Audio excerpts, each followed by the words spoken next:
I pulled into the driveway after a grueling double shift to find my whole life spilling out of black trash bags. My mother stood over the wreckage, beaming at a phone camera like a game show host while thousands of strangers watched. I did not scream. I just silently gathered my keys and drove away.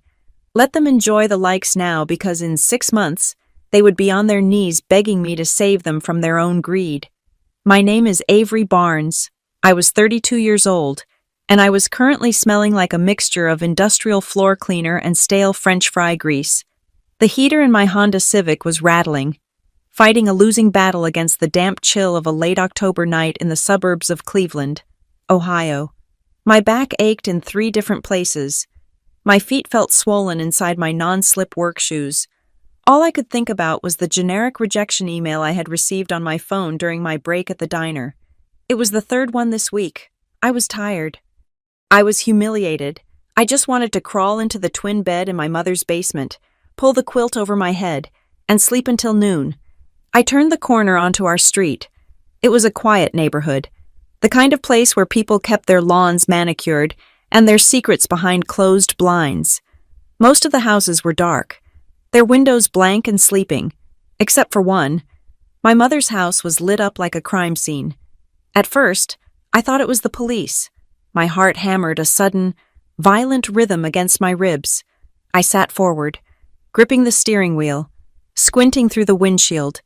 It was not the red and blue strobe of emergency services. It was a stark, blinding white circle, a ring light, a massive, professional-grade ring light standing on a tripod right in the middle of the driveway. I took my foot off the gas and let the car roll forward slowly. The scene unfolded in front of me like a grotesque piece of performance art. The driveway, usually empty except for my brother's truck when he visited, was strewn with black plastic. It looked like a garbage truck had exploded. But as I got closer, the headlights of my car swept over the debris, and I realized the garbage bags were not full of trash. They were ripped open. I saw a flash of blue knitted wool. My sweater. I saw the spine of a thick, leather-bound book. My portfolio. I saw the silver corner of a laptop casing sticking out of a puddle of mud. My stomach dropped so hard it felt like I had driven off a cliff.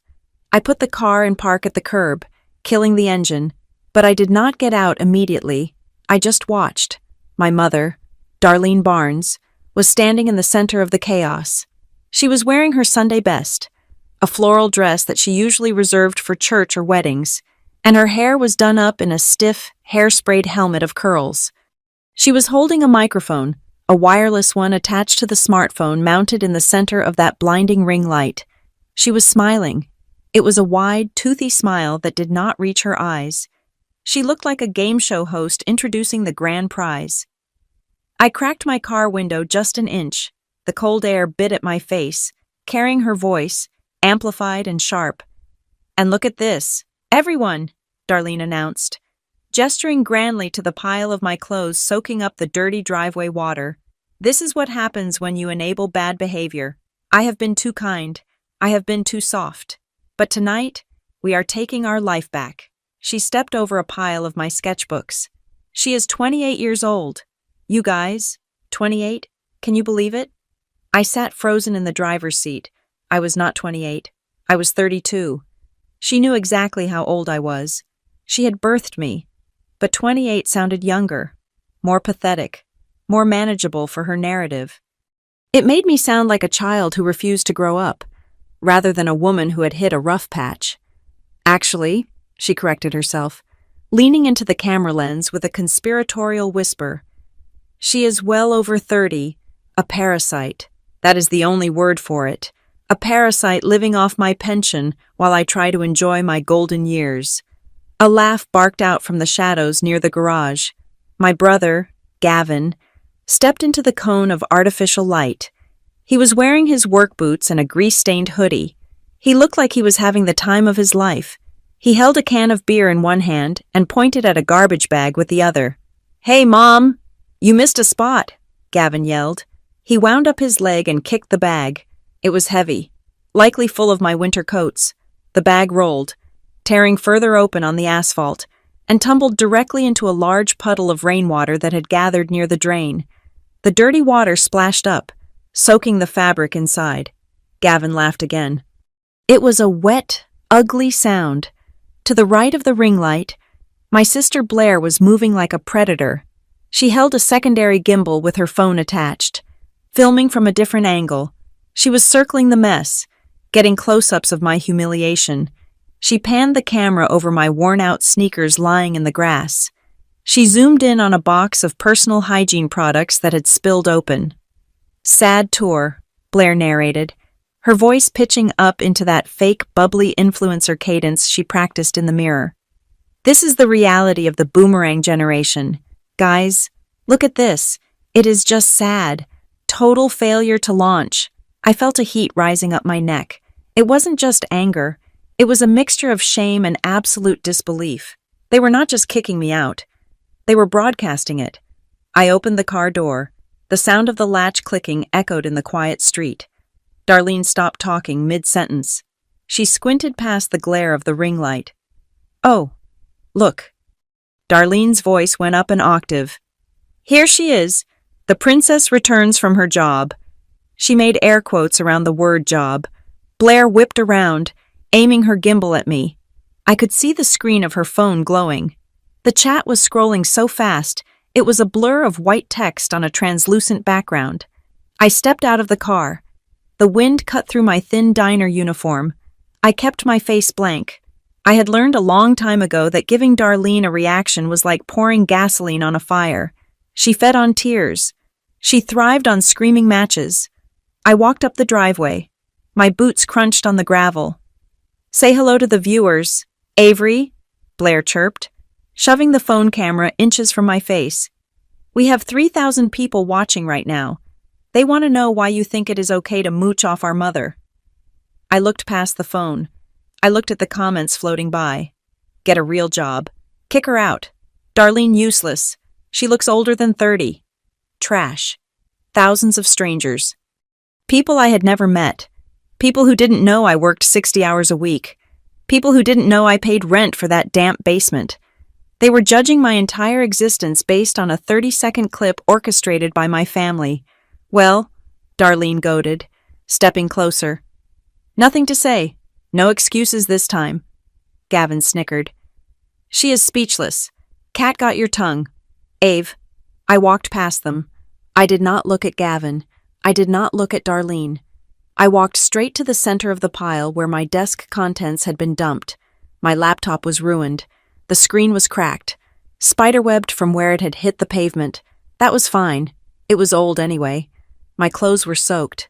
That was fine. Clothes could be washed or replaced. I scanned the debris with the precision of a hawk. I was looking for 3 things. I spotted the first one near the tire of Gavin's truck. It was a heavy-duty, waterproof document pouch. I lunged for it, snatching it up before Gavin could realize what I was doing. I felt the thickness of it. My birth certificate, my social security card, the title to my car, safe. "Oh, she is grabbing her precious papers," Darlene mocked to the camera. "Make sure you get that, Blair. She cares more about papers than her own mother." I ignored her. I continued my scan.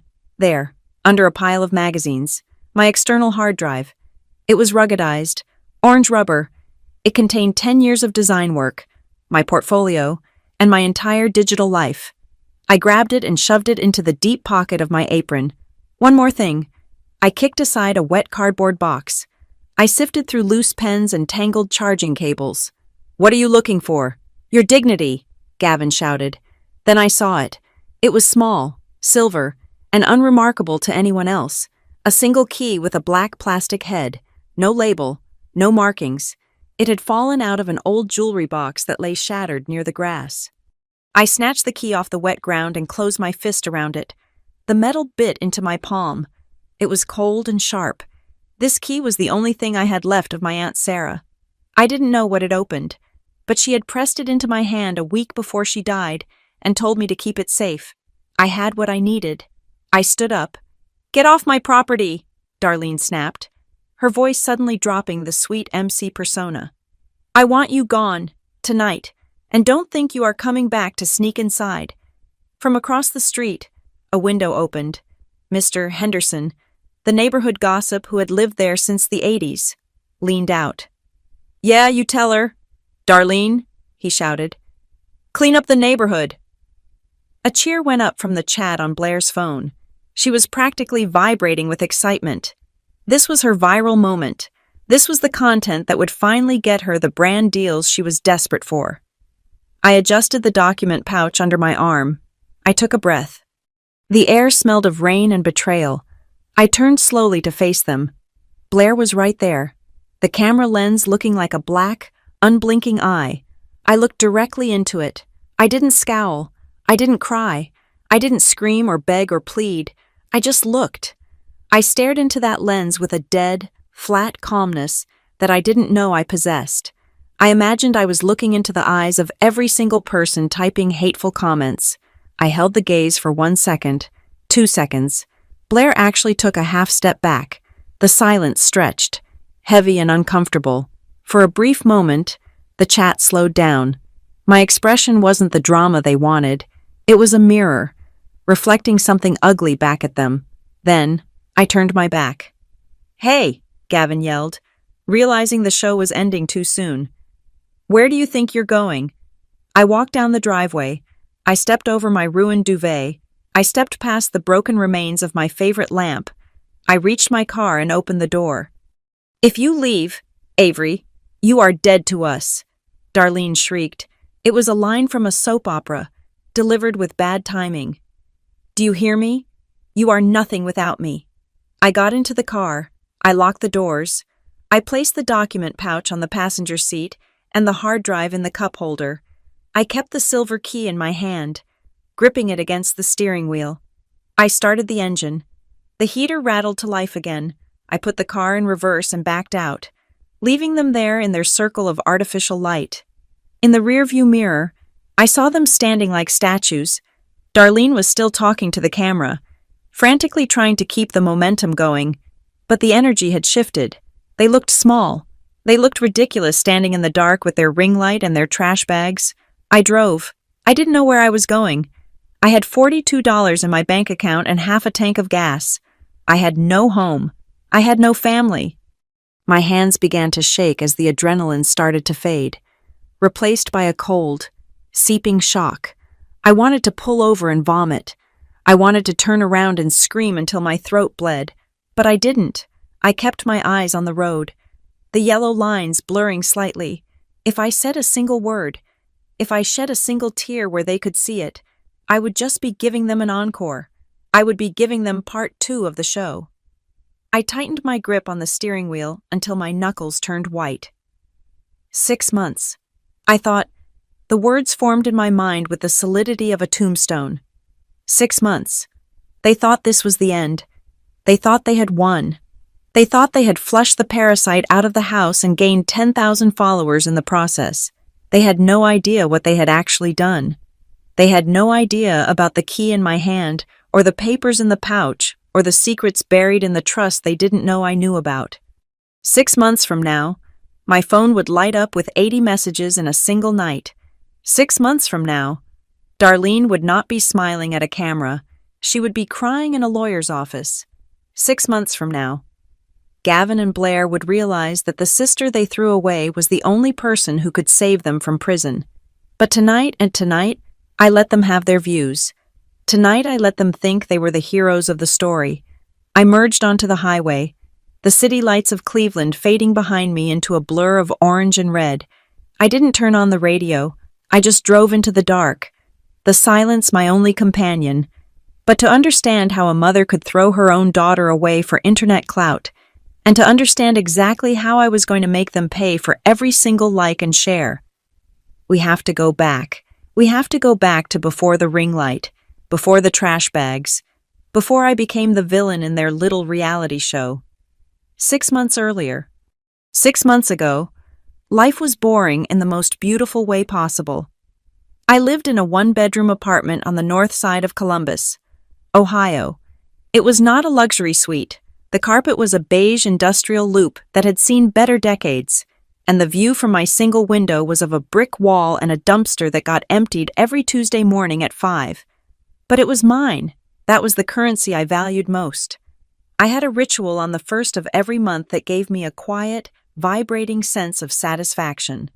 I would sit down at my small IKEA desk, open my laptop, and log into my bank account. I would click pay bill on my rent, my electric, my car insurance, and my student loan minimum payment. Watching the balances drop to near zero did not scare me. It reassured me. It meant I was solvent. It meant I was an adult who did not need to ask anyone for anything. I was the captain of my own very small, very tidy ship. I drove a Honda Civic that was 10 years old, but ran like a clock because I took it for oil changes exactly when the sticker told me to. I bought groceries on Sundays. I had a savings account with $2,000 in it, which I called my emergency fund. I felt invincible because I was responsible. My job was the anchor of this stability. I worked as a junior brand strategist at Northgate Creative Systems. It sounds fancy, but mostly it involved designing logos for regional plumbing companies and writing copy for dental insurance brochures. I did not mind. I liked the hum of the open plan office. I liked the free coffee in the break room that tasted like burnt hazelnuts. I liked that my badge opened the glass doors with a definitive beep. Then came the Tuesday afternoon that dismantled my life. There was no dramatic music. The sky did not turn gray. It was actually a bright, sunny afternoon when my manager, a man named Dave, who wore fleeces even in July, tapped on my cubicle wall. He asked me to step into the conference room. He did not make eye contact. I knew before I sat down. The air in the room felt thin. "Northgate is restructuring," Dave said. He looked at a spot on the wall just above my left ear. "We lost the contract with the healthcare provider. That was 40% of our quarterly revenue. We have to make cuts." I sat there, my hands folded in my lap, feeling the blood drain out of my face. I tried to do the math in my head instantly. Rent was due in 12 days. "Is this effective immediately?" I asked. My voice sounded steady, which surprised me. "Today is your last day," Dave said. He slid a manila envelope across the glass table. "We are offering 2 weeks of severance. It is just business. Avery, you know that. It is nothing personal. Just business." I packed my desk in 20 minutes. I put my stapler, my framed photo of a trip to Lake Erie, and my favorite mug into a cardboard box. I walked out to the parking lot, sat in my paid-off Honda, and cried for exactly 10 minutes. Then I stopped. I told myself I would figure it out. I had my emergency fund. I had a resume. But the world outside Northgate Creative Systems was colder than I remembered. I applied to 50 jobs in the first week. I got 3 automated rejections. By the 4th week, the silence from my inbox was deafening. The economy had tightened. Hiring freezes were in effect. And apparently, nobody in Ohio needed a brand strategist. I watched my bank account with a growing sense of dread. The $2,000, which had felt like a fortress, evaporated. Rent took $1,200, Cobra health insurance, because I was terrified of getting sick without coverage, took another $600, food, gas, internet. By the end of the second month, I was staring at a balance of $84. I did the math again. I could not pay the next month's rent. I could not pay the car insurance. Eviction was not a possibility. It was a mathematical certainty. I held my phone in my hand for an hour before I made the call. I would have preferred to call a loan shark. I would have preferred to sleep in my car. But I was practical. I needed a roof. My mother, Darlene, answered on the second ring. "Well," she said, after I choked out my request, "I wondered when this would happen." She did not say, "I'm sorry you lost your job." She did not say, "Come home. We love you." She validated her own prediction of my failure. "You can come back," she said. Her voice clipped. "But we need to set some ground rules. I am not running a charity hotel here. Avery, your father's pension only goes so far." I packed my life into the Honda. I sold my furniture for cash on a marketplace app. I broke my lease and lost my deposit. I drove 2 hours north to Cleveland, feeling like I was driving backward in time, regressing from a 32-year-old professional to a dependent child. The welcome home was a business meeting at the kitchen table. Darlene sat with a notepad. The house smelled the way it always did, potpourri masking the scent of old carpet. $400 a month, Darlene said, writing the figure down and circling it. That is for the room in the basement. You will also pay 1/3 of the electric and water, and you buy your own food. I cook for Gavin and Blair when they are here. But I am not a short-order cook for you. I don't have a job yet. Mom, I said, staring at the floral tablecloth. I have $80.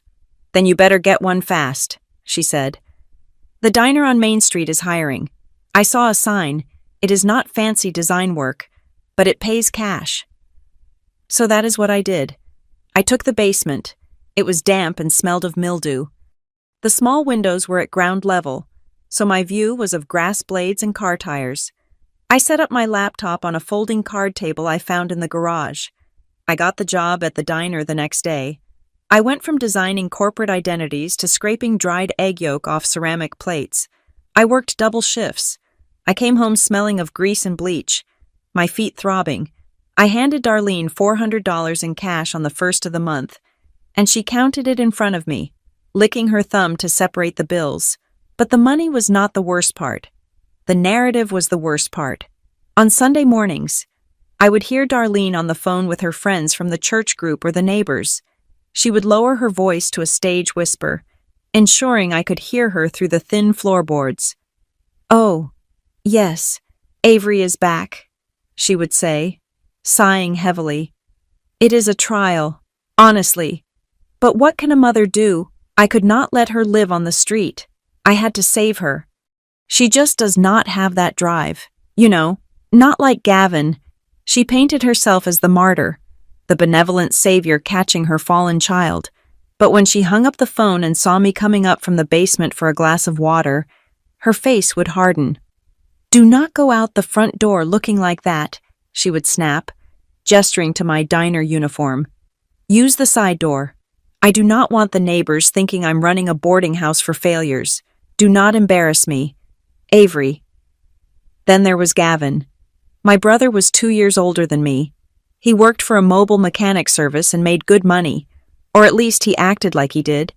He did not live at home, but he was always there, usually eating the food Darlene claimed she was too tired to cook for me.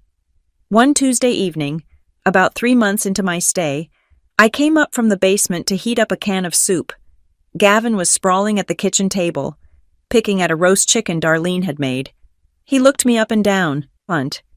She lived in the house rent-free because Darlene was convinced Blair was on the verge of becoming famous. For Blair, my return was not a family crisis. It was a set design opportunity. She would come down to the basement without knocking, her phone already recording. "Hey guys, so today we are doing a deeper cleaning of the house," she would say to the camera, panning around my cramped living space. She would angle the shot so I was in the background, hunched over my laptop in the dim light. "Can you not film me?" I asked once, shielding my face. Blair rolled her eyes but kept the camera rolling. "Relax, Avery. You are just in the background. It adds to the aesthetic. Authentic family struggles. You know, people relate to that." She edited the videos later. I watched one on her TikTok.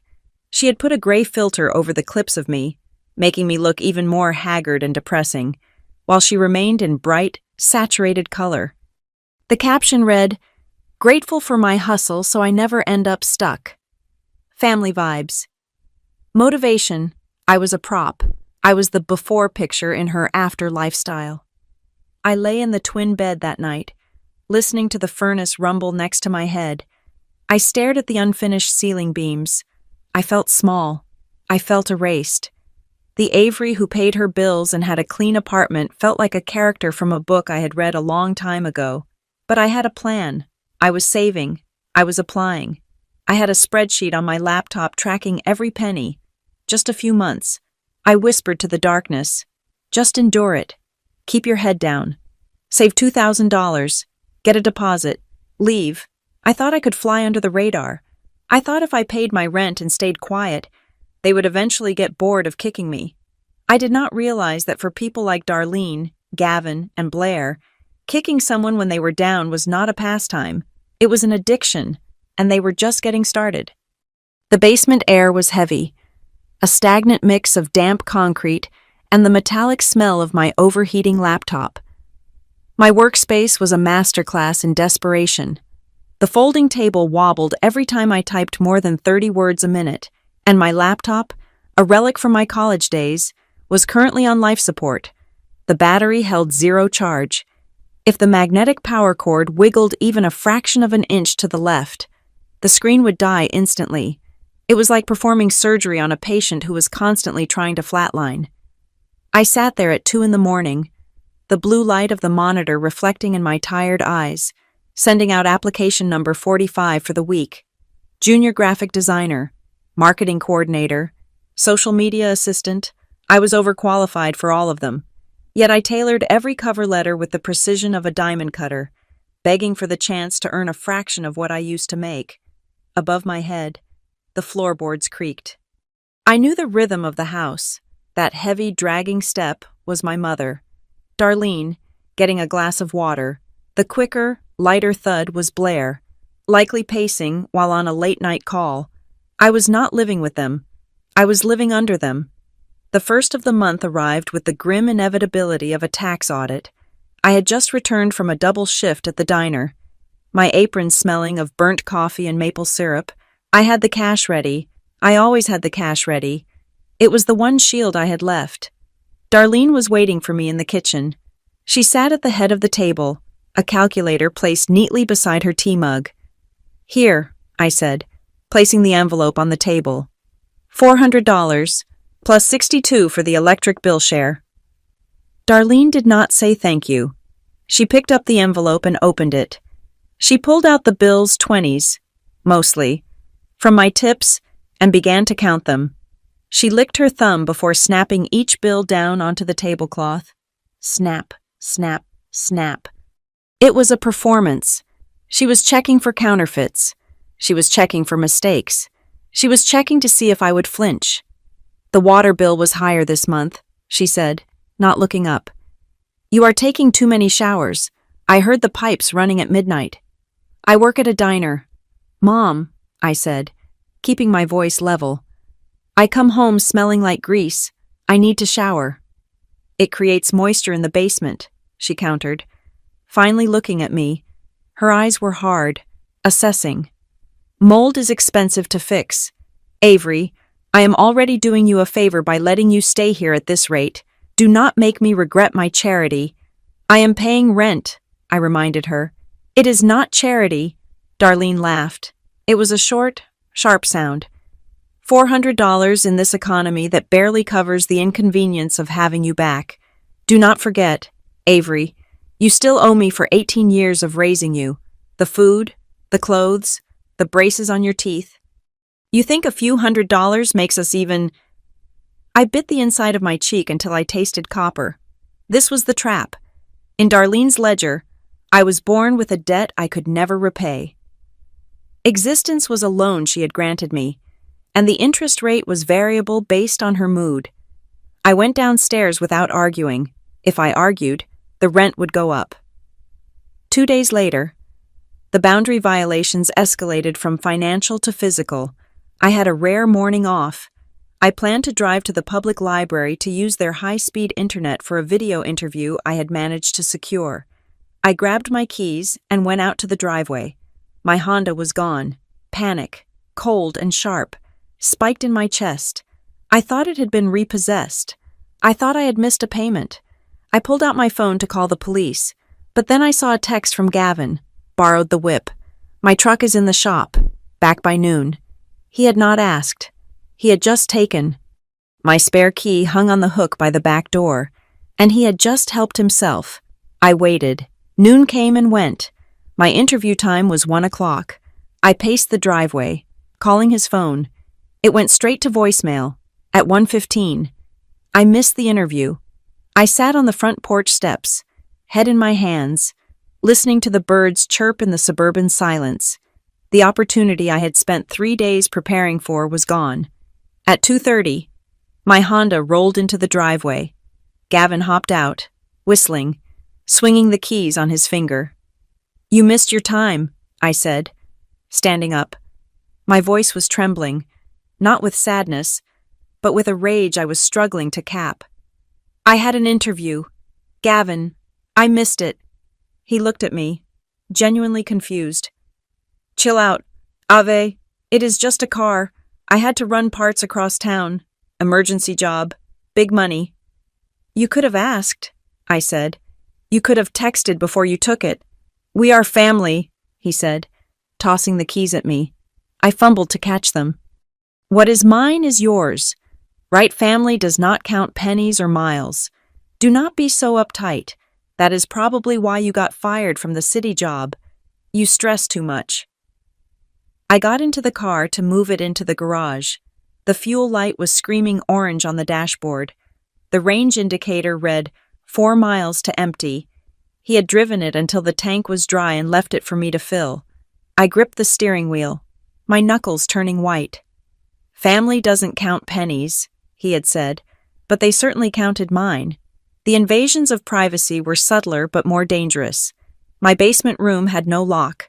I had asked to install one, and Darlene had forbidden it, claiming it was a fire hazard, but I knew it was because she hated a closed door she couldn't open. Blair started coming down more often. She would breeze down the stairs, her phone always in her hand, usually recording a TikTok or checking her angles. Hey, Avery, she would say, her voice overly sweet. Can I borrow your ring light? Mine is acting weird. It is in the corner, I would say, not looking up from my laptop screen. She would walk over to the equipment, but I could feel her presence lingering behind my chair. She wasn't looking at the ring light. She was looking at the stack of papers on my desk. She was looking at my screen. Who are you emailing? She asked once, leaning over my shoulder. Is that a lawyer? I minimized the window instantly. It wasn't a lawyer. It was just a job application. But her curiosity felt predatory. Just work, Blair, I said. You don't have work, she corrected me, picking up a notepad and idly flipping through it.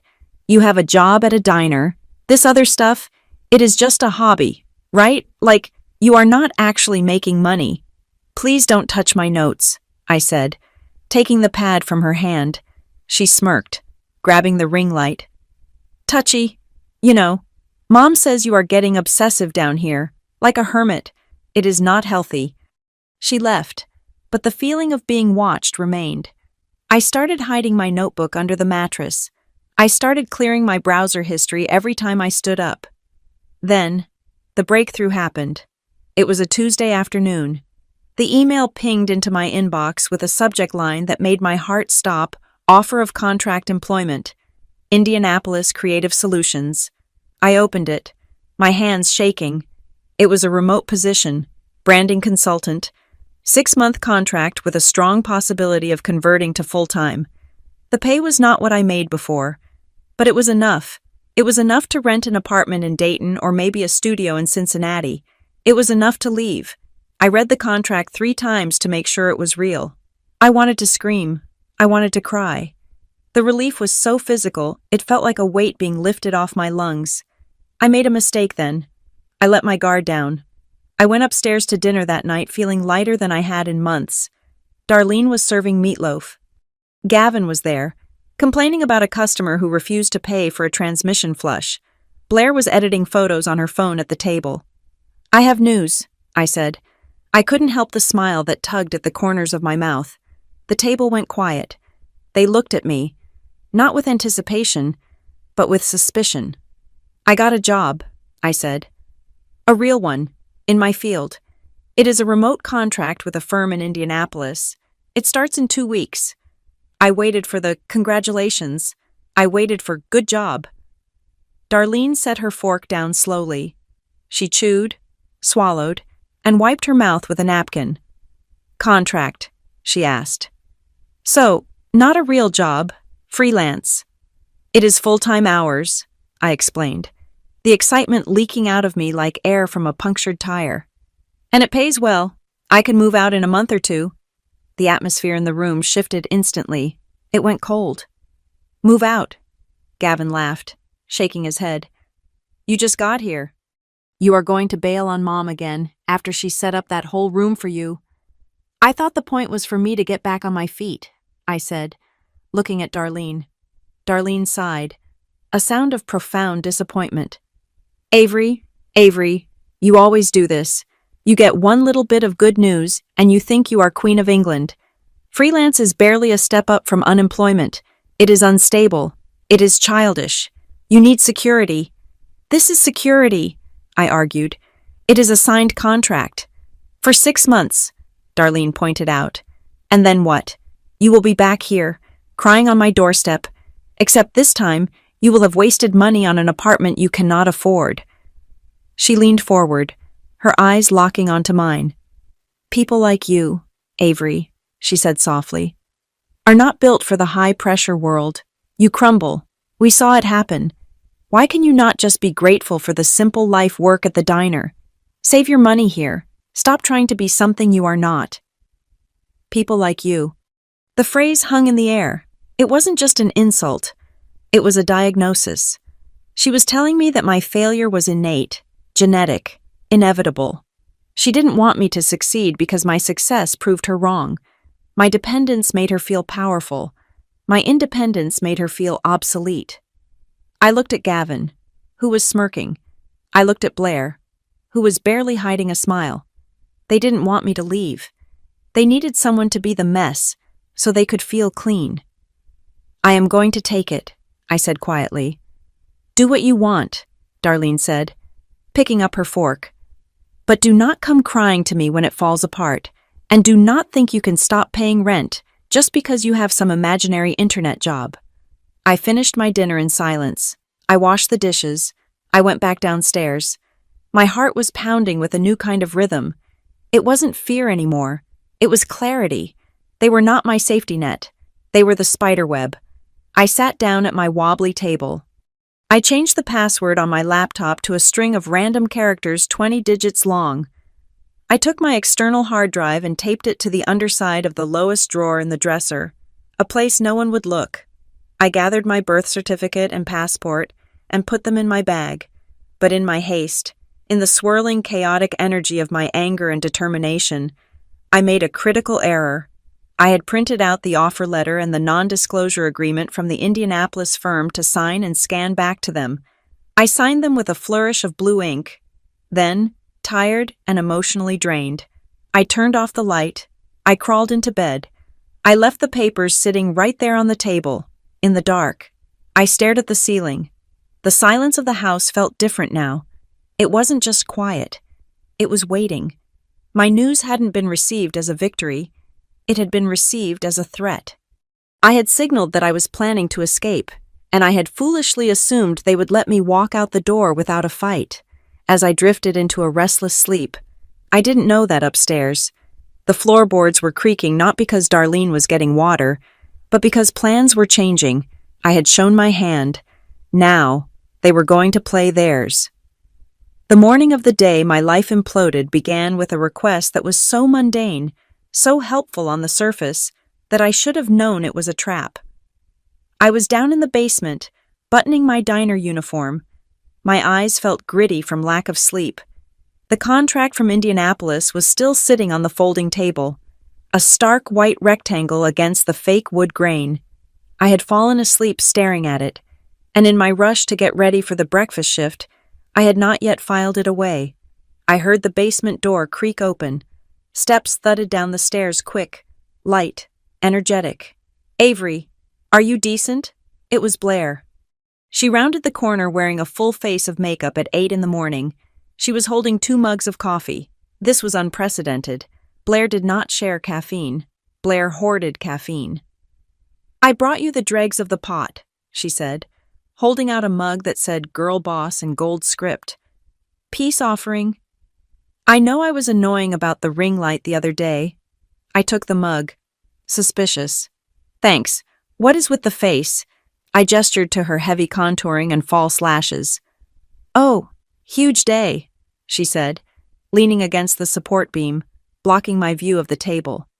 I have a brand deal I need to film, like emergency turnaround. Actually, that is why I came down. Can I borrow the ring light again, and maybe the tripod? My gear it is glitching. Sure, I said, taking a sip of the coffee. It was lukewarm and overly sweet. Just put it back when you are done. I might need it tonight for a video call. Totally, she said. She didn't move toward the equipment, though. She stood there, smiling a little too widely. Hey, come upstairs for a second. Mom made cinnamon rolls, the ones from the can. But still, you look like you need sugar. I have to go to work. Blair? Just for 5 minutes, she insisted, actually reaching out and tugging my sleeve. Come on, don't be antisocial. Mom is actually in a good mood. I looked back at my table. The contract was right there. I should have put it in my bag. I should have locked it in the drawer with my hard drive. But Blair was pulling me, and the prospect of a 5-minute truce with my family was tempting enough to override my survival instincts. Fine, I said. 5 minutes? I followed her upstairs. We ate the cinnamon rolls. Darlene was indeed in a good mood, humming as she wiped down the counters. It was a bizarre, Rockwellian scene that felt completely staged. After 10 minutes, I realized I was going to be late. I have to go, I said, grabbing my keys. Wait, you forgot your apron downstairs, Blair chirped. I will get it. No, I can get it, I said, already turning back to the basement door. I ran down the stairs. I grabbed my apron from the hook. I glanced at the table. My stomach gave a small, weird lurch. The papers were there. The contract, the NDA, the offer letter. They were in a neat stack, just as I had left them. But they were too neat. I remembered leaving the offer letter slightly askew. Covering the corner of the NDA, now, the edges were perfectly aligned, parallel to the edge of the table. Someone had touched them. I looked up. The ceiling floorboards were silent. Blair hadn't come down. Had she touched them before I came up? Had she been reading them while blocking my view? Avery, you are going to miss your shift, Darlene yelled from the top of the stairs. Coming, I yelled back. I shoved the papers into my bag. A cold prickle of unease running down my spine. It was just paranoia. I told myself. I was just edgy because I was finally close to escaping. I grabbed the ring light and brought it up for Blair, who took it with a smirk that I couldn't quite decipher. Thanks, sis, she said. This is going to be a game changer for my content. I didn't know how right she was. When I came back from the morning shift at 2 p.m. for my split break, the atmosphere in the house had shifted from manic cheer to something more clinical. Darlene was standing in the hallway, holding a clipboard. She looked like a hospital administrator. I have been thinking, she said as soon as I walked in. That basement is a health hazard. The dust, the clutter, it is not good for you. Avery, I took off my shoes, wary. I keep it clean. Mom? Not clean enough, she said, marking something on her clipboard. I am going to schedule a deep clean, a purge. We need to get rid of the old energy down there. Help you start fresh. You know, for your new freelance thing. I don't need a purge, I said, stepping between her and the basement door. I just need to work. Don't be ungrateful, she snapped, the mask slipping for a second. I am trying to help you organize your life. You are drowning in clutter, mental and physical. I am giving you a chance to reset. She smiled then, but it didn't reach her eyes. It was the smile of a shark that had just scented blood in the water. Go rest. You have the night shift, right? Yeah, 5 to closing. Good. Work hard. I went downstairs. I checked my things. Nothing seemed missing, but the air felt charged, like the ozone smell before a thunderstorm. I tried to nap, but I couldn't. I lay on the bed, staring at the ceiling, listening to the muffled sounds of heavy furniture being moved upstairs. At 4:30, I went outside to leave for my second shift. Gavin was there. He was sitting on the tailgate of his truck, which was parked on the street, not in the driveway. He was wearing a clean hoodie, not his usual work clothes. He was smoking a cigarette, watching the house. Hey, I said, unlocking my car. You are off early. Slow day, Gavin said. He didn't look at me. He was looking at the front lawn. Just waiting around.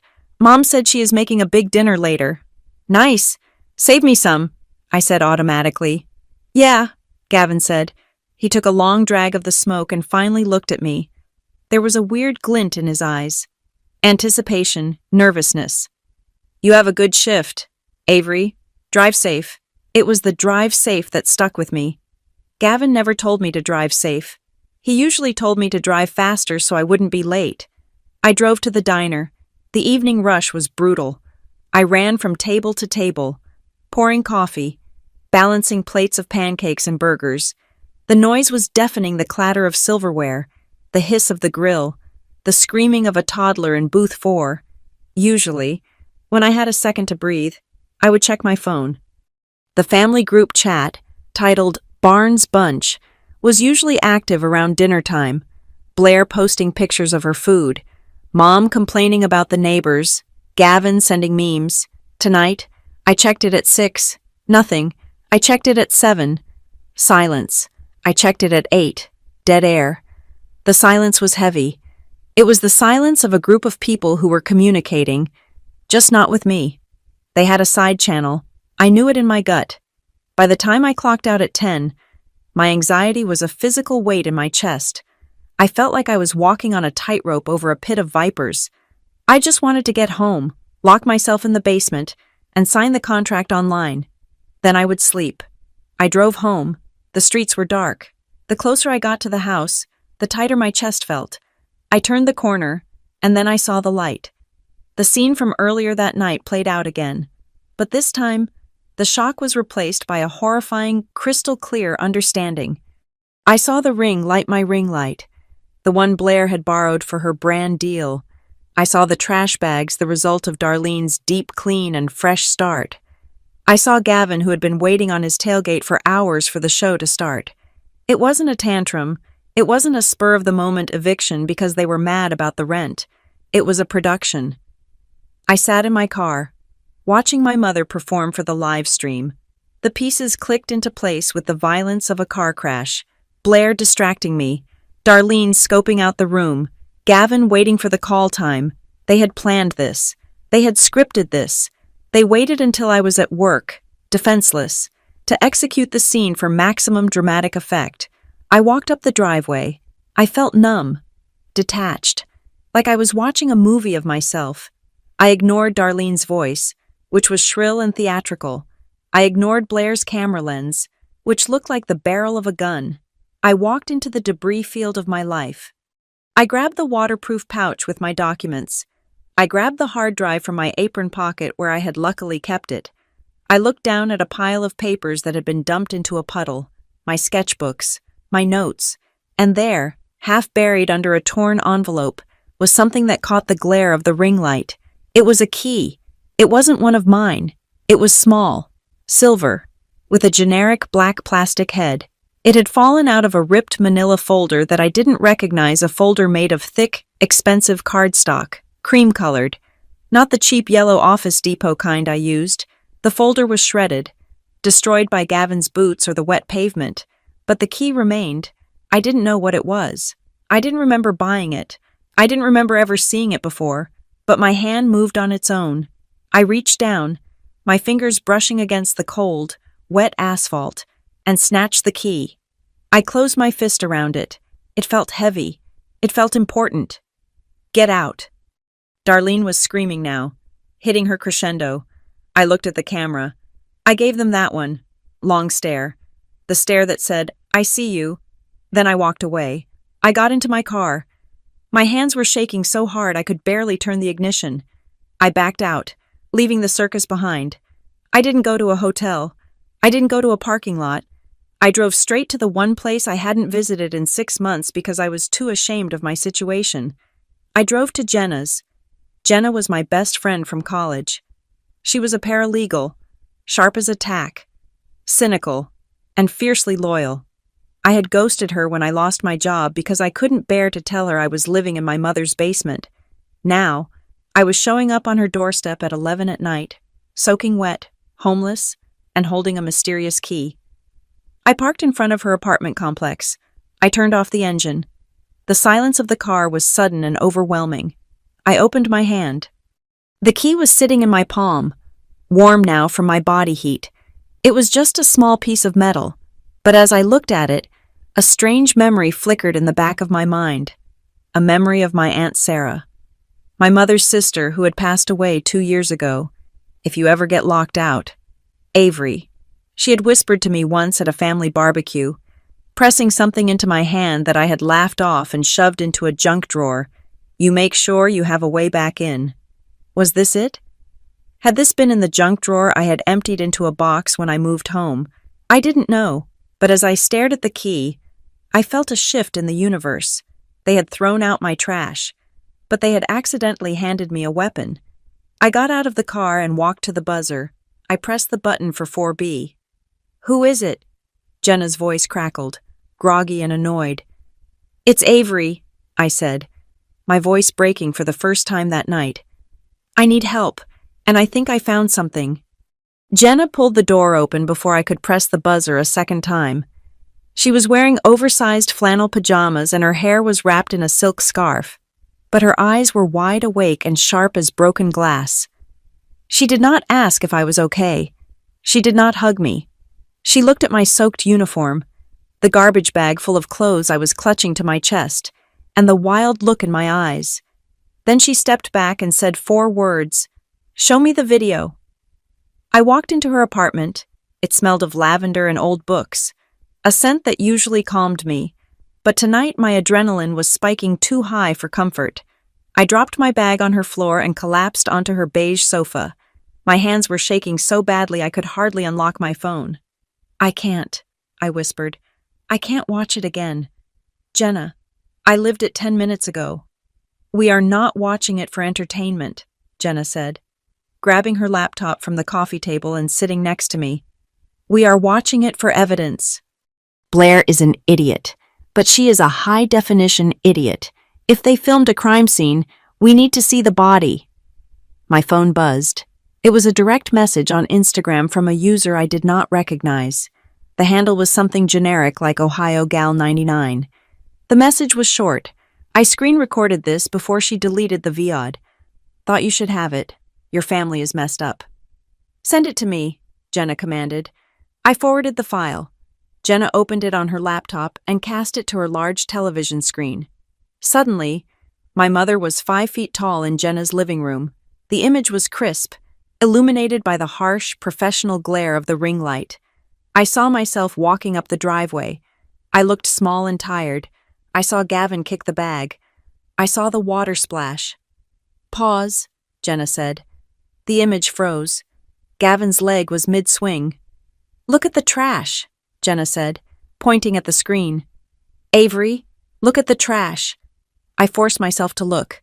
It was just a pile of my life. Old clothes. Sketchbooks. No, Jenna said, leaning forward, her eyes narrowing. Look at the texture.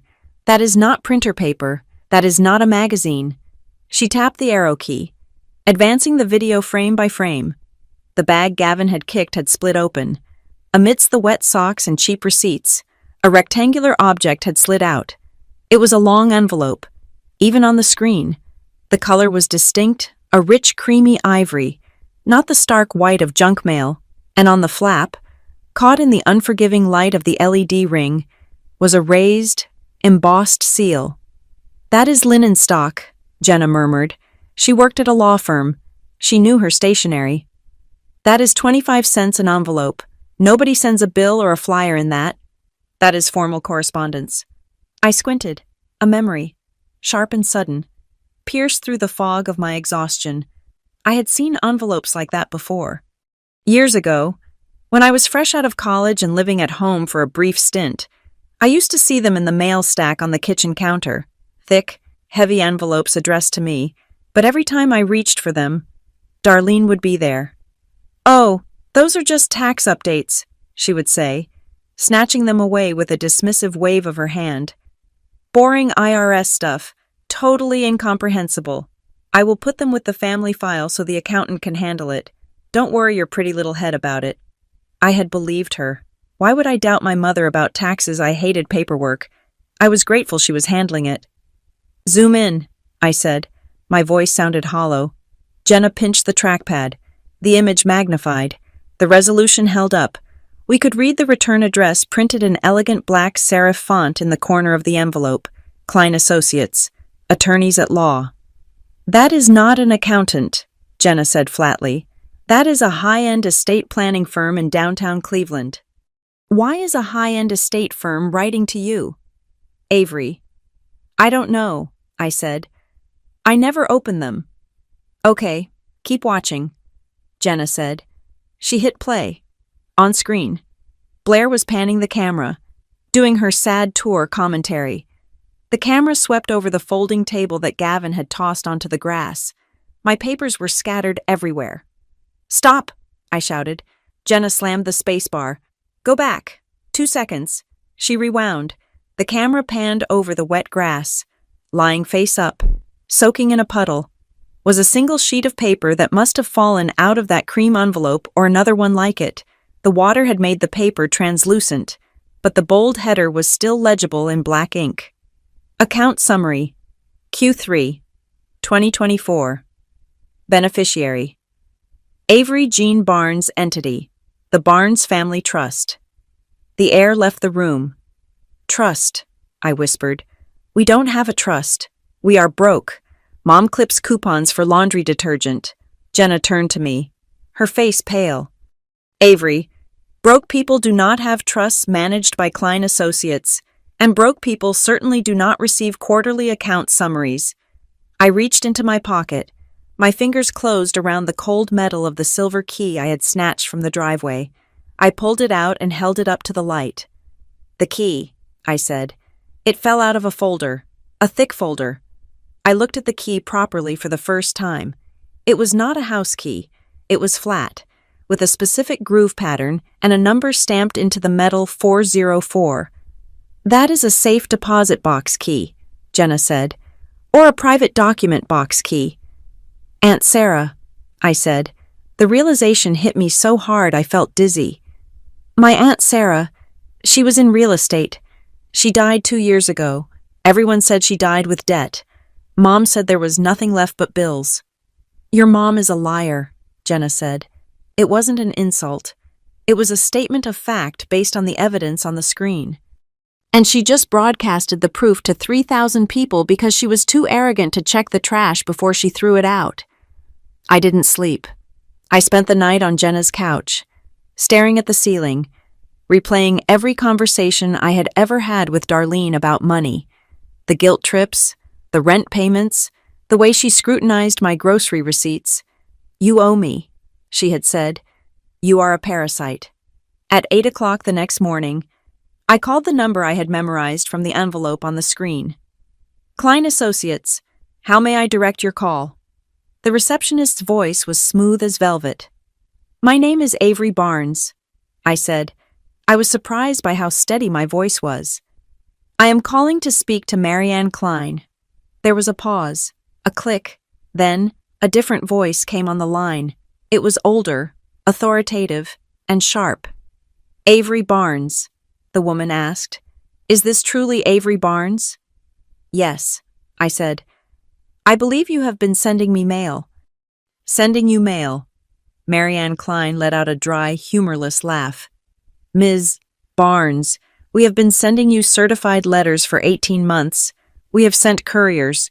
Your mother turned them all away. She claimed you were indisposed. She claimed you were mentally unstable and that she had power of attorney to handle your correspondence. I gripped the phone so hard I thought the plastic might crack. She said I was unstable.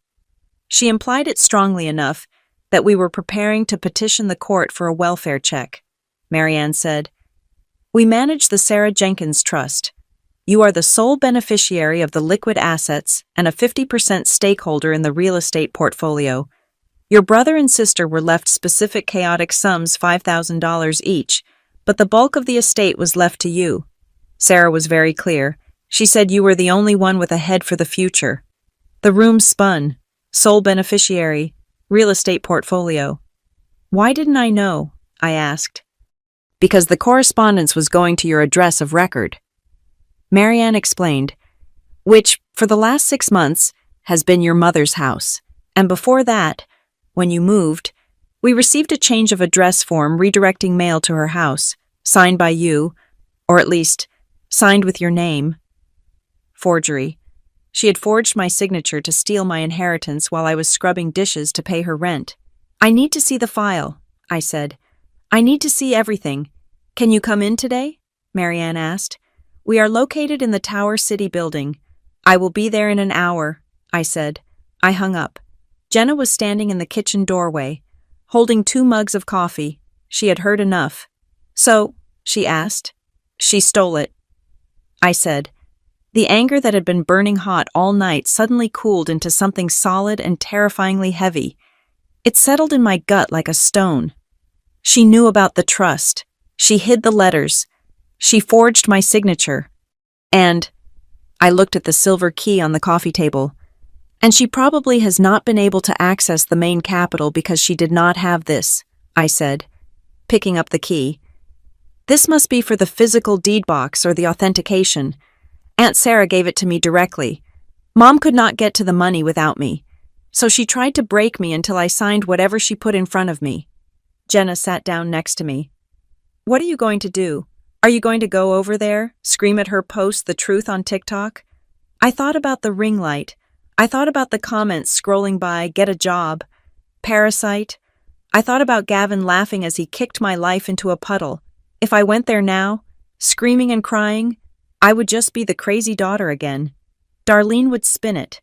She would say I was delusional. She would say I was making it up. She would gaslight the entire internet. No. I stood up. I walked over to my bag and pulled out the hard drive. I pulled out my birth certificate. I picked up the silver key. No more show, I said. I am not giving them 1 more second of content. Then what is the plan? Jenna asked. I am going to the lawyer, I said. I am going to get the accounting. I am going to get every single bank statement, every forged signature, and every lie on paper. I am going to build a mountain of evidence so high that when it falls on them, they will not be able to breathe. I looked at Jenna, and for the first time in 24 hours, I smiled. It wasn't a nice smile. They wanted a reality show, I said. I am going to give them a courtroom drama. The drive to Dayton, Ohio, took exactly 55 minutes from the motel where I had stayed for 3 nights. I had chosen Dayton for a specific reason. It was close enough to Cleveland to meet with my lawyer when necessary, but far enough away that I would never accidentally run into Gavin at a gas station or see Blair filming in a park. It was a demilitarized zone. I signed the lease on a studio apartment in a converted warehouse district. It was not large. It was essentially a concrete box with a kitchenette and a large window overlooking the river. But it was the most beautiful thing I had ever seen. The rent was reasonable, covered comfortably by the first installment of my contract with the Indianapolis firm. For the first time in 6 months, I did not have to ask permission to open a window. I did not have to listen for footsteps above my head. The first thing I did was quit the diner. I did not give 2 weeks of notice. I called the manager, thanked him for the opportunity, and told him I would not be coming back. He was annoyed, but he had replaced 3 waitresses in the last month alone. I was just another statistic to him. The second thing I did was buy a desk. I went to a furniture store and bought a solid oak desk, not a folding table, not a piece of plywood on sawhorses. A real desk with heavy drawers that glided shut with a satisfying thump. I set it up near the window. I bought an ergonomic chair. I bought a lamp that didn't flicker. When I sat down to log in for my first day of remote work, the silence in the apartment felt strange. For months, silence had been a punishment. Silence meant I was being ignored, or that Darlene was stewing in her anger, preparing to strike. But here, silence was just peace.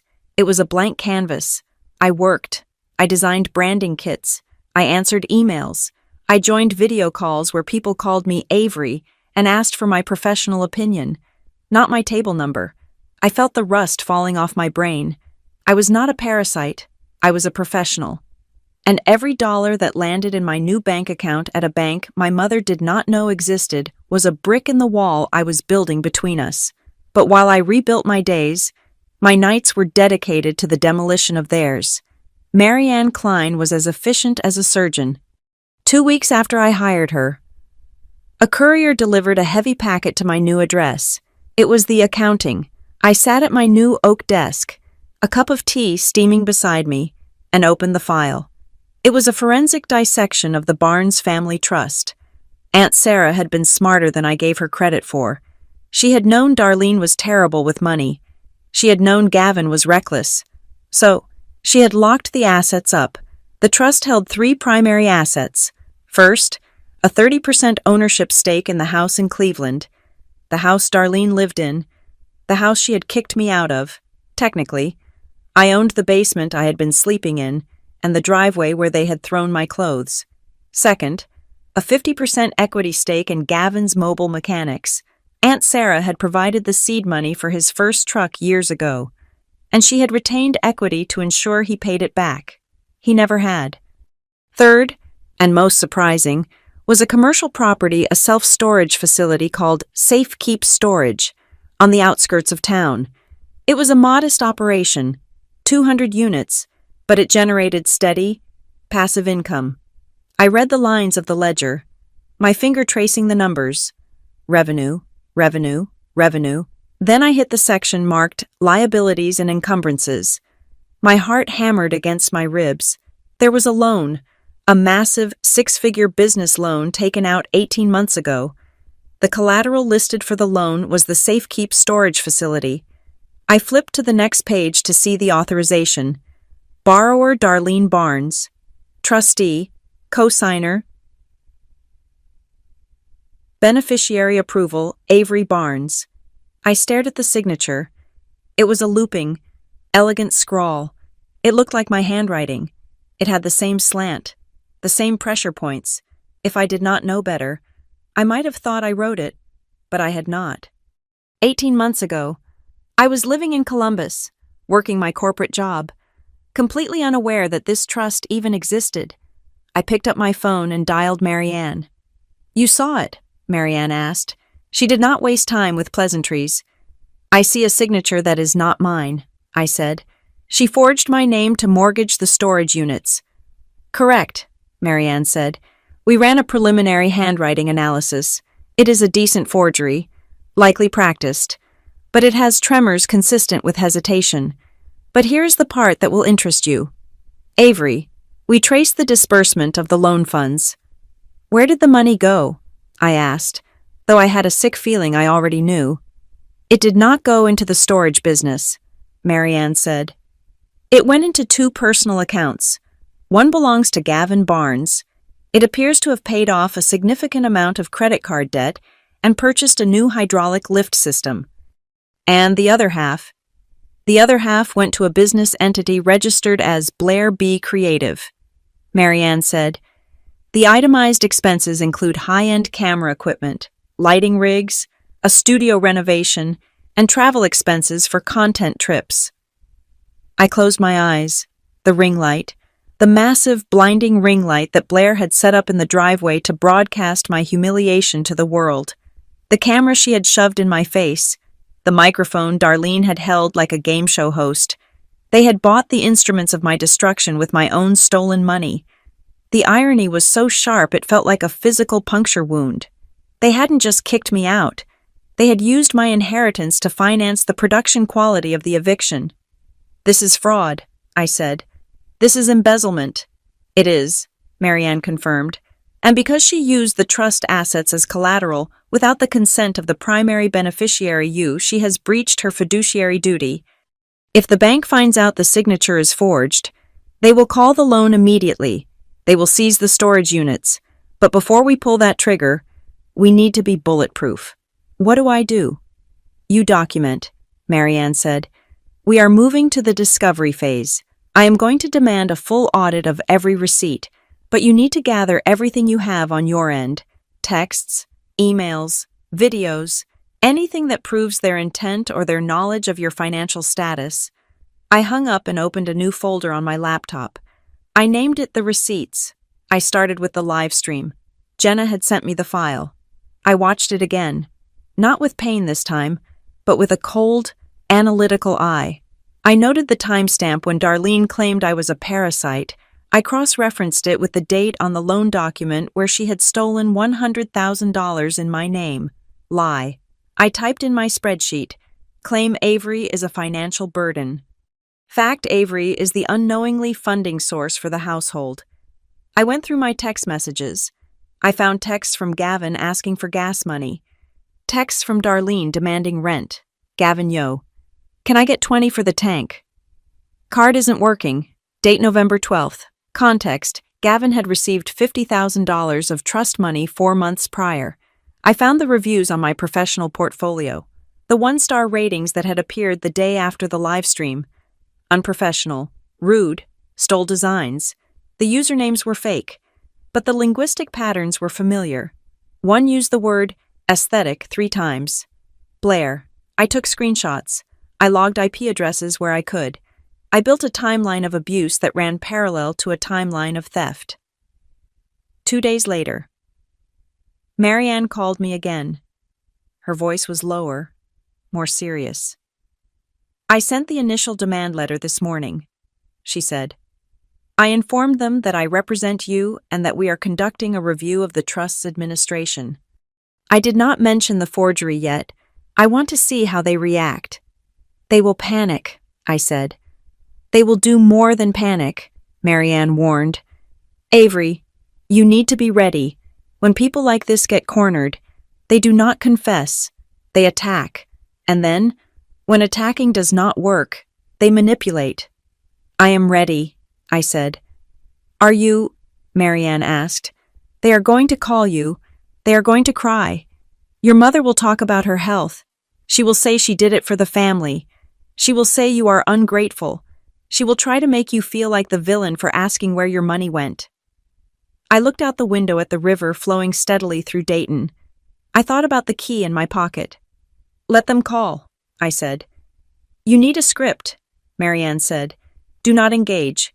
Do not explain. Do not justify. Every word you say can be twisted. You have one phrase. Avery, memorize it. Refer to my lawyer, I said. Exactly, Marianne said. Say it until it loses all meaning. Say it until it is a shield. If they text, you reply with my email address. If they show up, you call the police. You are not their daughter right now. You are a plaintiff. The first text came at 7 in the evening. It was from Blair. Blair, OMG Avery. Mom is freaking out. She just got some crazy letter from a lawyer. Is this a joke? People are literally laughing at us. You need to stop this. I looked at the phone. My thumb hovered over the keyboard. The old Avery would have typed a paragraph. I would have explained that they stole from me. I would have defended myself. I would have tried to make them understand. But the old Avery was gone. She had been left in a driveway in Cleveland. I typed, please refer all questions to Marianne Klein at Klein Associates. I hit send. 10 minutes later. My phone rang. It was Darlene. I watched the screen light up. I watched the name dance across the glass. Mom. A word that was supposed to mean safety, but now meant danger. I let it ring. It went to voicemail. Then came the text from Gavin. Gavin. You serious right now? Lawyering up on your own mother after everything she did for you. You are ungrateful trash. Drop this or you will regret it. I felt a spike of fear, a conditioned response to his aggression. But then I looked at my oak desk. I looked at the accounting file. I looked at the signature that wasn't mine. I typed, please refer all questions to Marianne Klein at Klein Associates. Sent. Then, I did something I had never done before. I put my phone on Do Not Disturb. I turned back to my computer. I had a branding project to finish for a client in Indianapolis. I had a deadline. I had a life to live that did not involve funding the people who hated me. The silence in the apartment was absolute. It wasn't empty. It was heavy with the weight of the leverage I now held. They thought they had buried me, but they had forgotten that I was the one holding the shovel. And now, I was starting to dig. The vibration of my phone against the oak desk was not a notification. It was a seismograph reading. I had been working on a logo design for a boutique coffee roaster in Indianapolis. enjoying the way the morning light hit the river outside my window. I had forgotten, for a brief hour, that I was at war. Then, the screen lit up. It did not stop lighting up. It started with a text from Jenna. "Don't watch it. Just send the link to Marianne." Then came the Instagram notifications. 10, 20, 50. I opened the app against my better judgment. My feed was dominated by a thumbnail of Blair. She was not wearing her usual heavy makeup. She was barefaced, sitting on the floor of her bedroom, wrapped in an oversized gray blanket. The title of the video was simply, "Heartbroken." I pressed play.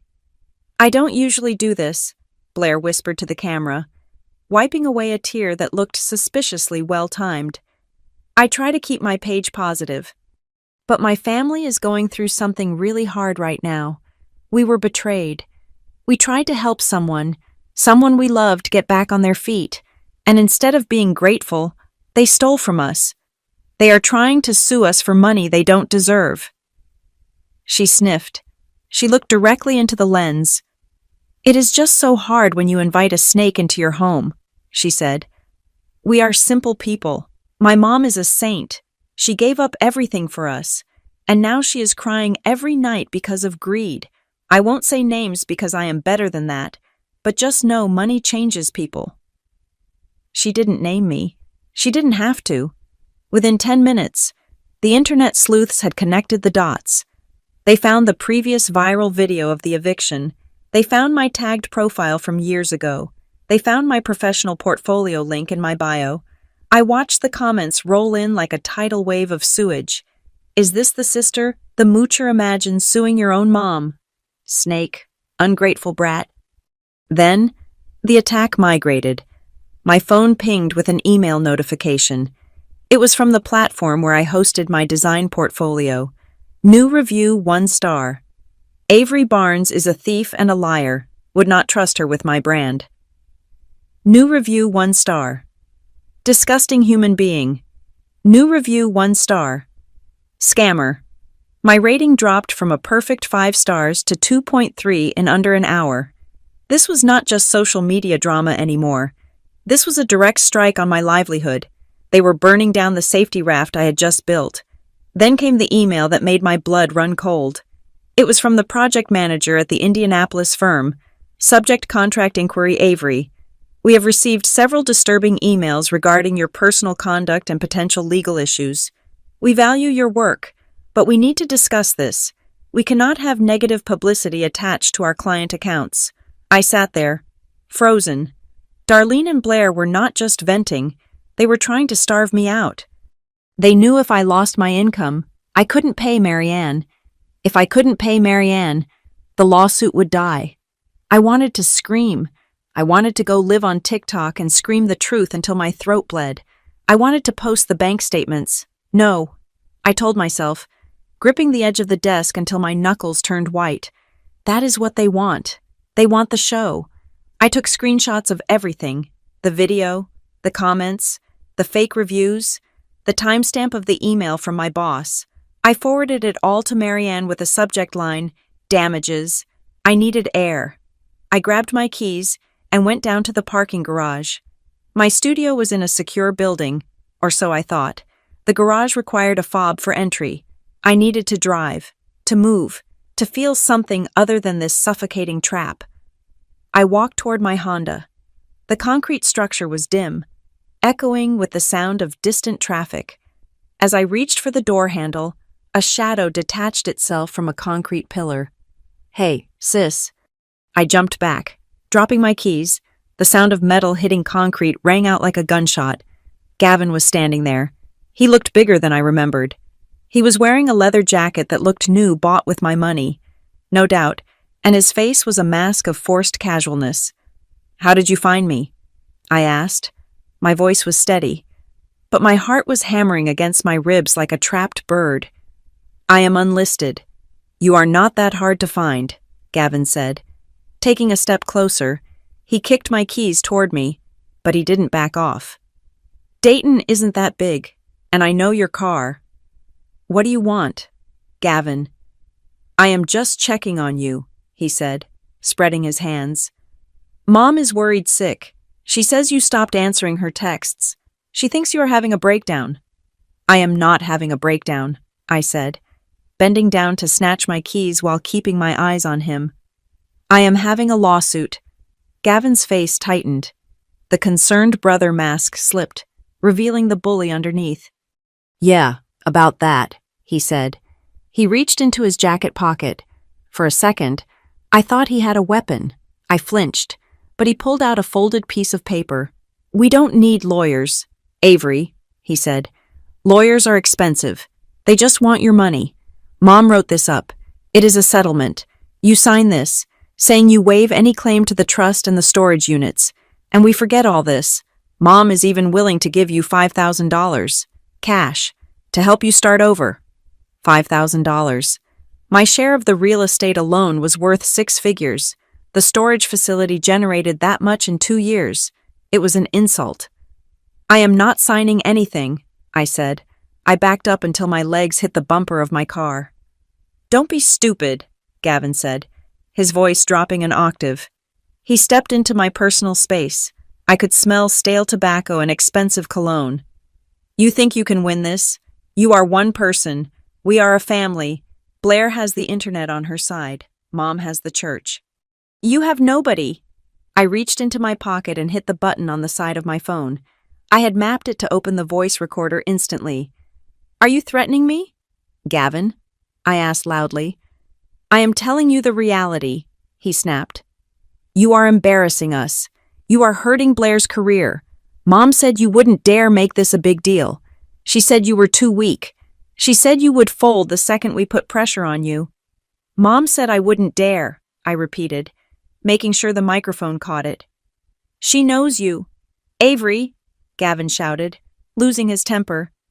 She knows you are pathetic. She managed that trust for years without you even noticing because you were too busy playing corporate girl. She owns you. Just sign the paper. He lunged forward, trying to shove the paper against my chest. I sidestepped. Get away from me. Sign it. I am recording this. Gavin. I held the phone up, the screen glowing red with the recording timer. I am recording everything you are saying. You just admitted Mom managed the trust without my knowledge. You just admitted she knew I would be too weak to fight back. Keep talking. Please. Gavin froze. He looked at the phone. He looked at the security camera in the corner of the garage. The color drained from his face. You are a psycho, he spat. He crumpled the paper in his fist. You are going to regret this. He turned and stormed off toward the exit ramp. I didn't move until I heard the heavy metal door slam shut. Then, I scrambled into my car, locked the doors, and sat there shaking for 10 minutes. I didn't drive anywhere. I sat in the dark and emailed the audio file to Marianne. Her reply came 3 minutes later. Marianne, he admitted she managed it, explicitly. Yes, it is at the 1-minute mark. Marianne, good. They are writing their own confession. Stay inside. I am filing for a restraining order in the morning. I went back up to my apartment. I felt dirty, contaminated by his proximity. I took a shower, scrubbing my skin until it was pink. When I got out, my phone was ringing. It wasn't a block number. It was a local Cleveland area code. I hesitated. I had been ignoring everyone, but something about the number felt familiar. Hello? Avery. The voice was male, older, and trembling slightly. Is this Avery Barnes? Who is this? It is Arthur Henderson, from down the street, next door to your mother. Mr. Henderson. The man who had leaned out of his window and cheered when my mother threw my clothes in the trash. The man who shouted, "Clean up the neighborhood!" I have nothing to say to you. Mr. Henderson, I said, reaching to hang up.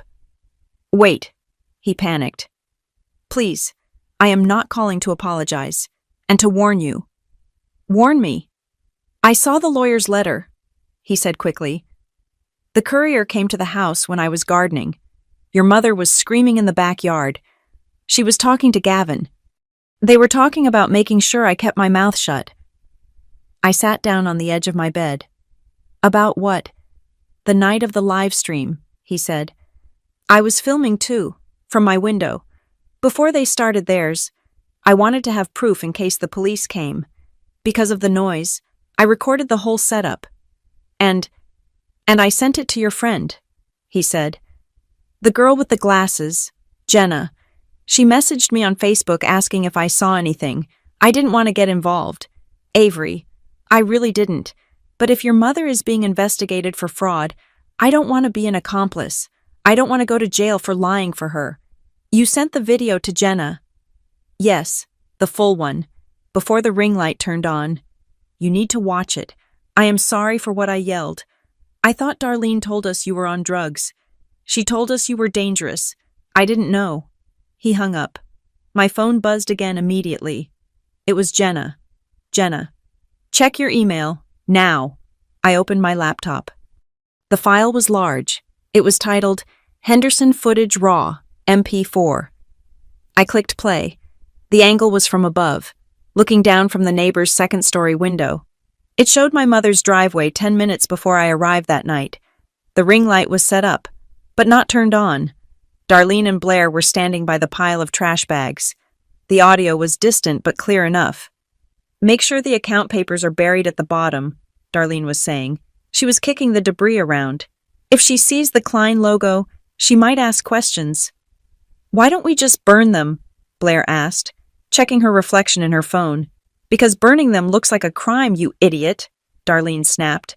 Throwing them out just looks like we are cleaning up her mess. Besides, I managed that trust for ages without her knowing. She is too stupid to look through trash. She will just cry and run away. That is what she does. What about the loan? Gavin asked, walking into the frame. The bank called again today about the storage units. I will handle the bank, Darlene said, smoothing her dress. Once we kick her out, I will tell them she has gone missing or is incapacitated. I have the power of attorney paperwork drafted. I just need to fake one more signature. Now, get ready. She is turning the corner. The video ended.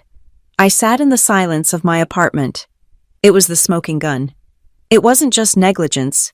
It wasn't just bad parenting. It was a conspiracy. They had discussed hiding the evidence. They had discussed the forgery. They had discussed declaring me incapacitated to steal the rest of the assets. I forwarded the video to Marianne. Me. Mr. Henderson just sent this. It is over. Marianne. Do not post this. Do not share this. This is our nuclear option. We saved this for the deposition. The next morning, the atmosphere had changed. I didn't respond to the one-star reviews. I didn't respond to Blair's video. I didn't respond to the email from my boss, other than to say, this is a legal matter involving identity theft and harassment. My attorney will be providing a formal statement to clear my name. But the pressure was shifting. I received a notification from a credit monitoring service I had signed up for. Alert inquiry on your credit report. Safekeep Storage Regional Bank. The bank was getting nervous. They were auditing the loan. They were likely asking Darlene for updated documents. Or perhaps they had tried to contact me at the address Darlene had listed the house I didn't live in and got no response. Marianne CC'd me on an email she sent to the bank's legal department later that afternoon.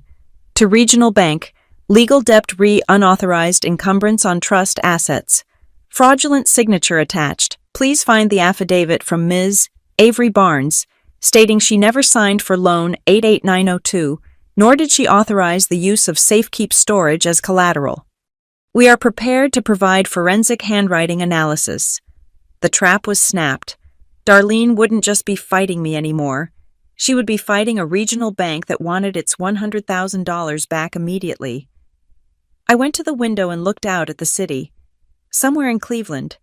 Darlene was probably sitting at her kitchen table, the phone ringing, the walls closing in. She was waiting for me to explode online. She was waiting for the drama.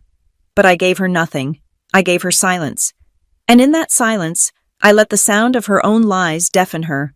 The courier envelope that arrived at my mother's door on Tuesday morning was not an invitation. It was an ultimatum. Marianne Klein had drafted it with the precision of a sniper.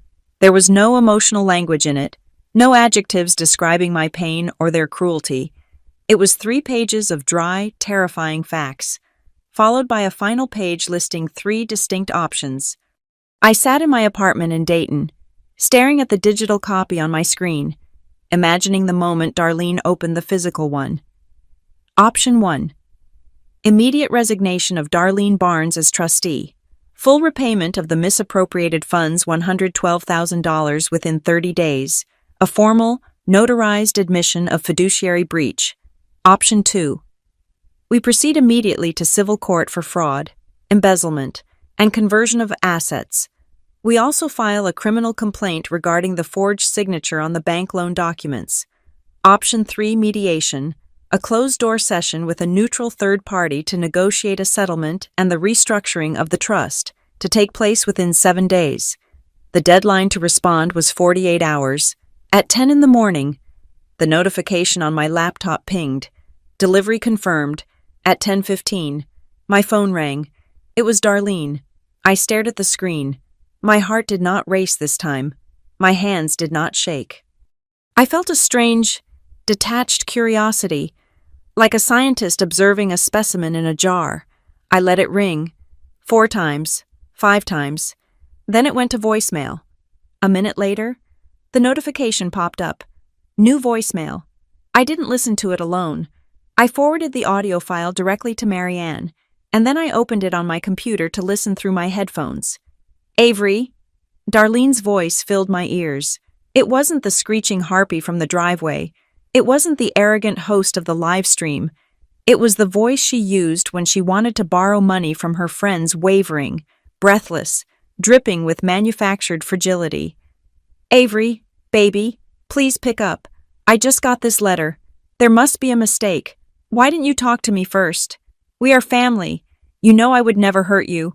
I was just trying to manage things while you were getting back on your feet. Please, honey, don't let strangers get involved in our business.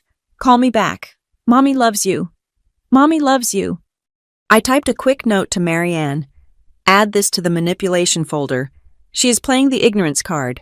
Marianne replied instantly. Standard tactic. Deny. Attack.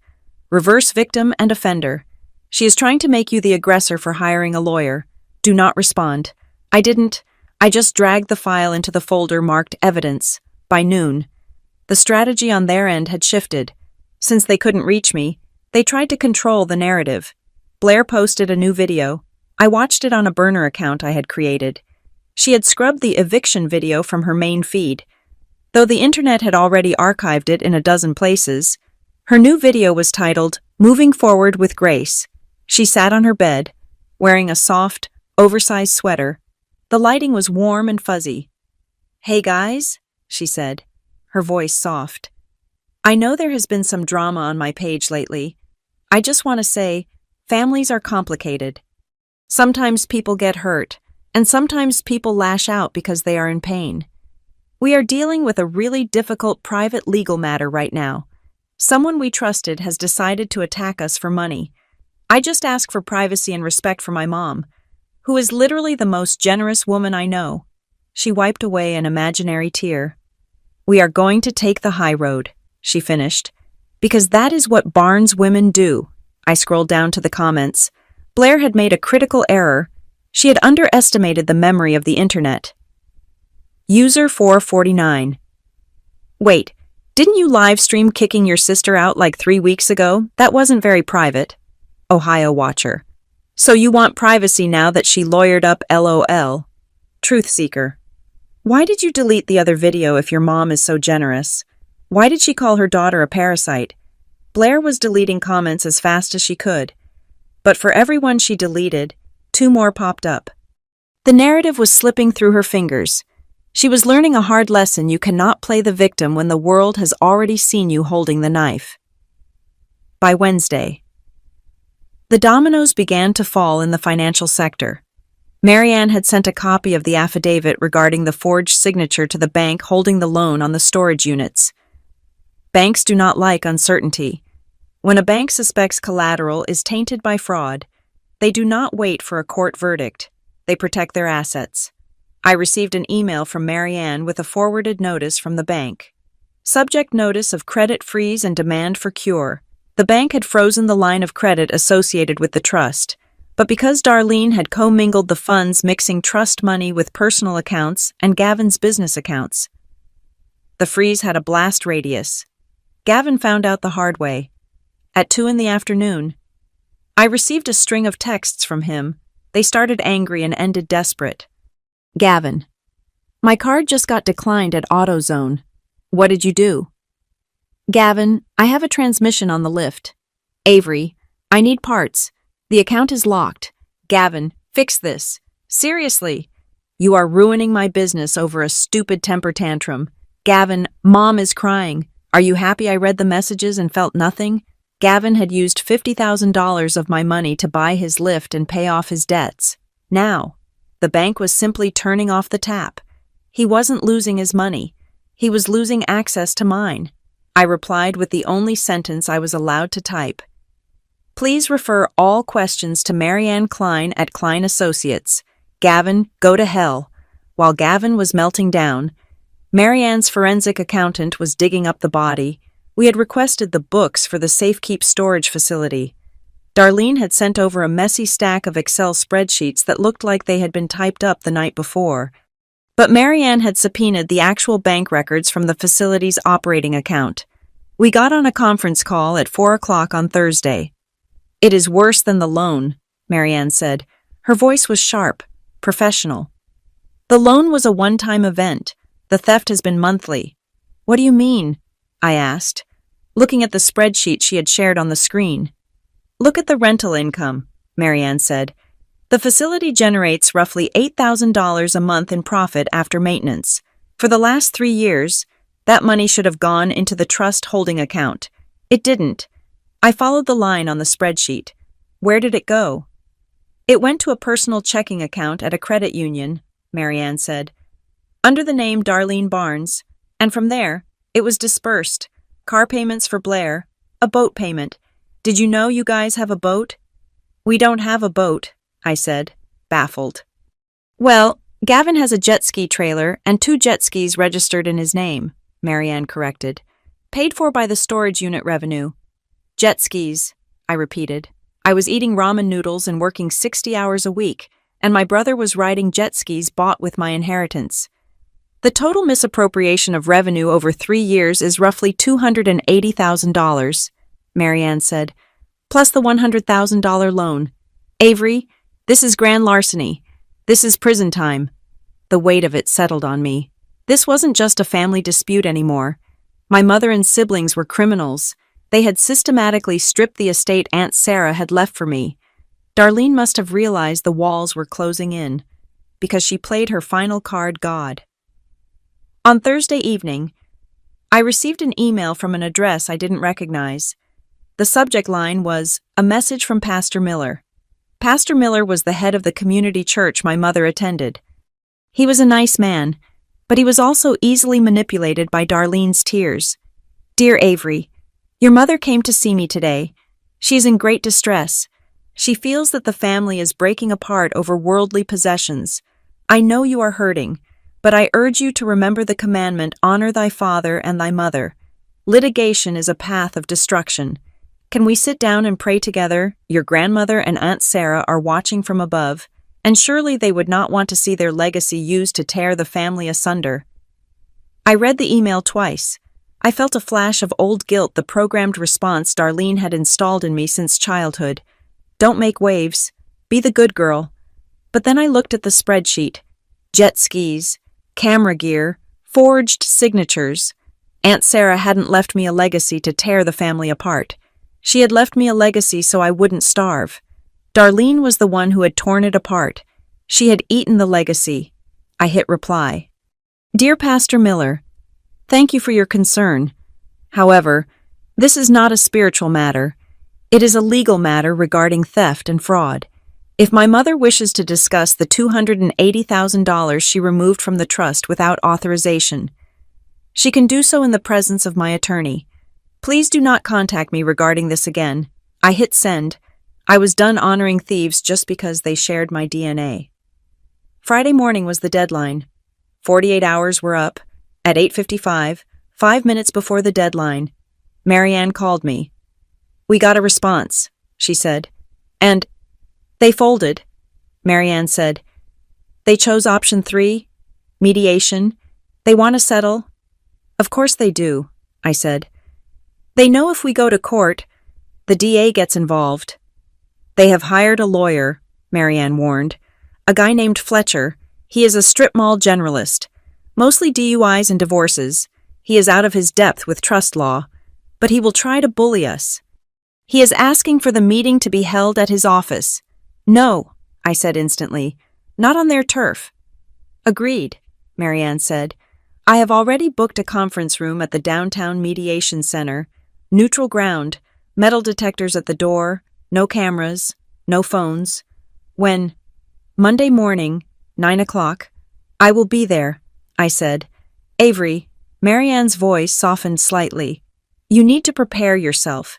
You have seen them on screens for the last month. You have heard their voicemails, but sitting across a table from them, it is going to be different. They are going to use every emotional trigger they have. I know, I said. I looked at the silver key sitting on my desk, the key that had unlocked the truth. But they don't have power over me anymore. They are just debtors now, and I am the creditor coming to collect. Good, Marianne said. Wear a suit. Look expensive. We will see them Monday. I hung up. I walked to my closet. I didn't have a suit, but I had money now.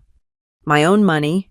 I went out and bought a charcoal gray blazer, tailored trousers, and sharp, black heels. I bought a leather portfolio. I cut my hair into a sharp bob that framed my face. When I looked in the mirror, I didn't see the girl in the diner uniform. I didn't see the girl crying in the driveway. I saw the trustee. Monday was coming. And for the first time in my life, I wasn't afraid of my mother. I was eager to see her face when she realized that the ATM was permanently out of order. The conference room at the Mediation Center in downtown Cleveland was designed to be neutral. The walls were a calming shade of dove gray. The carpet was thick enough to swallow the sound of nervous footsteps, and the long mahogany table was shaped like an oval, so that technically there was no head of the table. But as I walked in, followed closely by Marianne Klein, the battle lines were drawn as clearly as trenches in a war zone. My family sat on the left side of the room. Darlene was wearing her navy blue Sunday suit with the pearl brooch, the outfit she wore for funerals and Easter service. She sat with her hands clasped on the table, clutching a tissue, her head bowed in a posture of performative martyrdom. She looked like a saint who had been dragged into a den of lions. Blair sat next to her. She had clearly spent hours on her no-makeup look. Her hair was pulled back in a severe bun, and she was wearing a high-necked black sweater. She looked less like a defendant and more like a celebrity facing a minor scandal, ready to cry on cue. She kept glancing at the blank wall, as if looking for a camera that wasn't there. And then there was Gavin. My brother looked terrible. The confident, swaggering mechanic who had kicked my clothes into a puddle was gone.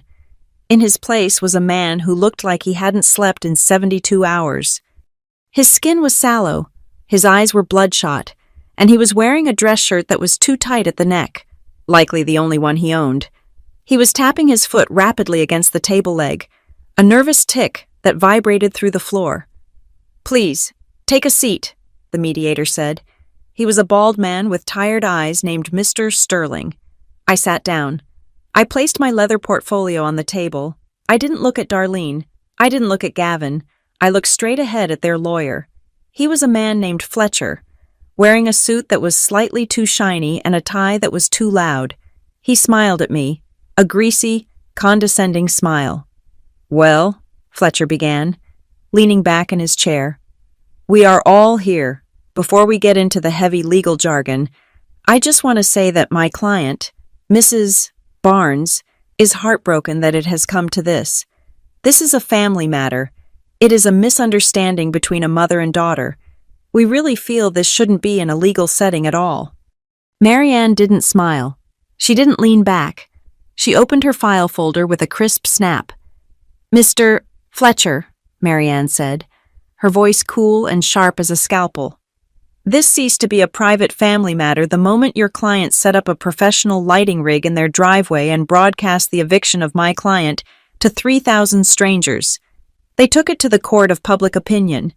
We are simply bringing it to a court of law." Darlene let out a small, strangled sob into her tissue. "I was just at my wit's end," she whispered. "A mother can only take so much." "Let's stick to the agenda," Mr. Sterling interjected gently. "We are here to discuss the accounting of the Sarah Jenkins Trust and the alleged misappropriation of funds." Fletcher cleared his throat. "Right, the trust. Look, Mrs. Barnes admits that the paperwork might not be perfect. She is a mother, not an accountant. She used the funds available to her to keep the family afloat, to keep the house running, to feed Avery when she came crawling back home with no job." Darlene looked up then, her eyes wet and pleading. "I paid the electric bill," she said, looking at me. "I paid for the water you used for your long showers. I bought the groceries. You didn't pay rent for the first month. Avery, I carried you, just like I carried you for 18 years. And now you are counting pennies. You are suing me for keeping a roof over your head. It was a good performance. It was the speech she had used to control me my entire life. I sacrificed for you, so you owe me your silence." "We are not talking about pennies, Mrs. Barnes," Marianne said. "We are talking about $280,000 in storage unit revenue over 3 years, and a $100,000 business loan taken out in Avery's name without her consent. That is nearly $400,000. That is a lot of groceries." "It went into the family pot," Gavin snapped, unable to help himself. His voice cracked. "We needed money for the business. If the business fails, nobody eats. Mom did what she had to do." "The business," Marianne repeated. She pulled a sheet of paper from her stack and slid it across the table. "Is that what we are calling the 2 Sea-Doo jet skis registered to Gavin Barnes, or the $4,000 camera lens purchased for Blair B. Creative?" Blair flinched. "That was an investment," she argued, her voice shrill. "My content brings in potential revenue. I was building a brand. You guys don't understand how the creator economy works. And honestly, the hate I'm getting online right now because of you, it is toxic. I can't even post without people calling me a thief. I am the victim here." I spoke for the first time.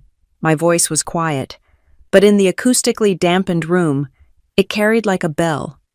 "You are not the victim, Blair," I said.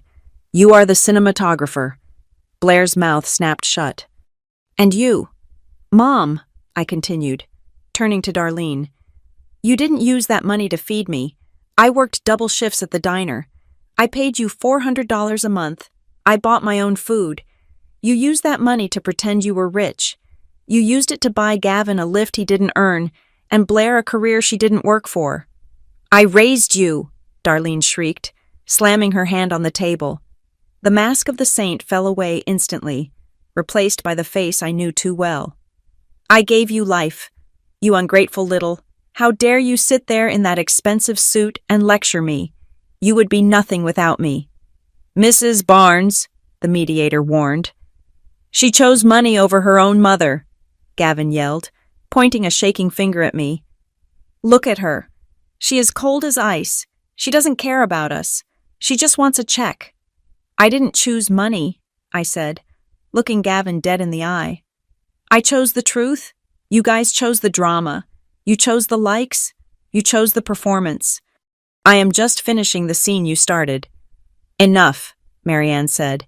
She held up a hand, silencing the room.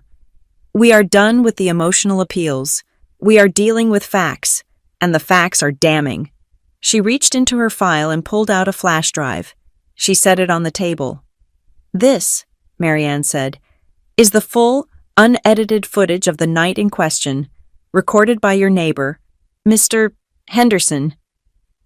Darlene's face went pale. The red flush of anger drained away, leaving her looking gray and old. "It captures the 10 minutes before the live stream began." Marianne continued. "It captures you, Mrs. Barnes, instructing your children to bury the legal documents from Klein Associates at the bottom of the trash bag so Avery wouldn't see them. It captures you admitting that you had been managing the trust without her knowledge for years. It captures you discussing the plan to declare Avery mentally incapacitated to secure the remaining assets. Silence. Absolute, suffocating silence. Fletcher, the lawyer, looked at Darlene. He looked horrified. He evidently hadn't been told about that part of the story. We also have the forensic handwriting analysis confirming the forgery on the loan documents, Marianne added, stacking another paper on the pile. And we have the bank statements showing the direct transfer of funds from the trust to Blair's personal account and Gavin's business account. So, Marianne said, leaning forward, here is where we stand. We are not just asking for the money back. We are asserting that Mrs. Barnes has committed fraud. Now wait a minute, Fletcher stammered, trying to regain control. We can work out a payment plan. My client can liquidate some assets. We can structure a repayment over 10 years. There is no need to destroy her reputation. Reputation? I asked. You mean the reputation she has with the church group, or the reputation she has with the bank she defrauded? We are willing to offer a settlement, Fletcher said, sweating. Darlene stays on as trustee, but we implement a strict oversight committee. She pays back 50% of the missing funds over 5 years. We forget the criminal charges. Marianne smiled. It was a terrifying smile. No, she said. She opened the trust document, the original one, signed by Aunt Sarah years ago. She flipped to the back, to a section that had been flagged with a red sticky note. You see, Marianne said, Sarah Jenkins was a shrewd woman. She anticipated this. She anticipated that Darlene might struggle with the responsibility, so she included Article 9, Section C. Marianne read aloud, her voice clear and precise. In the event that the trustee is found to have willfully concealed the existence of the trust from the beneficiary, or has used trust assets as collateral for personal debts without the express written consent of the beneficiary, the trustee shall be immediately removed. Furthermore, any debts incurred by the trustee in the name of the trust shall become the personal liability of the trustee, and their interest in any shared assets within the trust, including real estate, shall be forfeited to satisfy the debt. Marianne closed the folder. Translation, Marianne said, looking at Darlene. You don't just owe the money back. You just lost your house. The room seemed to tilt. Darlene stared at Marianne. Her mouth opened and closed, but no sound came out. She looked at the house she had lived in for 30 years, the house she had lorded over me, the house that was her fortress. You can't take my house, Darlene whispered. I own 30% of it. And you owe the trust $400,000, Marianne said. Your 30% share is worth roughly $150,000. The trust will absorb your share to cover part of the debt. You will still owe the rest, but the house. The house belongs to the trust now, and since Avery is the sole remaining beneficiary. Marianne looked at me. Avery owns the house, she finished. Gavin made a sound like a wounded animal. He put his head in his hands. Blair was staring at me with wide, terrified eyes. They realized it all at once. The loan was called. The income stream was gone. The house was gone. They were not just broke. They were evicted. This is not fair, Darlene hissed. Sarah wouldn't wanted this. Sarah loved me. Sarah knew you, I corrected her. She knew you would steal from me if you had the chance, and she made sure I had a way to get it back. Fletcher looked at his clients. He closed his notebook. He knew he had lost. We need a recess, Fletcher said, his voice weak. I need to confer with my clients. Of course, Mr. Sterling said, looking relieved to have a break from the tension. Let's take 20 minutes. There's coffee in the lobby. Fletcher stood up. Gavin stood up, looking like he might vomit. Blair grabbed her purse, her hands shaking. Darlene didn't move for a long moment. She stared at me across the table. Her eyes were full of hate, but under the hate, there was fear. Real, primal fear. You are destroying this family, she whispered. No, Mom, I said calmly. I am just balancing the books. They shuffled out of the room. The door clicked shut behind them. I sat there in the silence. The air conditioning hummed. Marianne leaned over and poured herself a glass of water. That went well, she said dryly. They are going to beg, I said. When they come back, They are going to beg. They will, Marianne agreed. They are going to offer you everything they don't have. They are going to promise to be better. They are going to cry. What do you want to do? Avery. I looked at the empty chairs on the other side of the table. I pictured them in the lobby, frantic, turning on each other. I pictured Gavin realizing his business was dead. I pictured Blair realizing she had no studio. I pictured Darlene realizing she was a guest in my house. I don't want their promises, I said. And I don't want their apologies. I want them to sign. Sign what? Everything, I said. I want a complete surrender. I want the house. I want the storage unit management transferred to a third party. I want a confession, and I want one more thing. What is that? Marianne asked. I thought about the live stream. I thought about the thousands of people who had watched me being humiliated. I thought about the comments.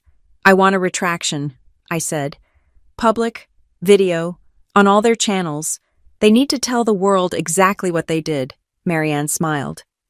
That is the kill shot. Avery, if they do that, their social standing is dead. Blair's career is over. They wanted a reality show, I said, standing up and smoothing my blazer. I am just giving them the season finale.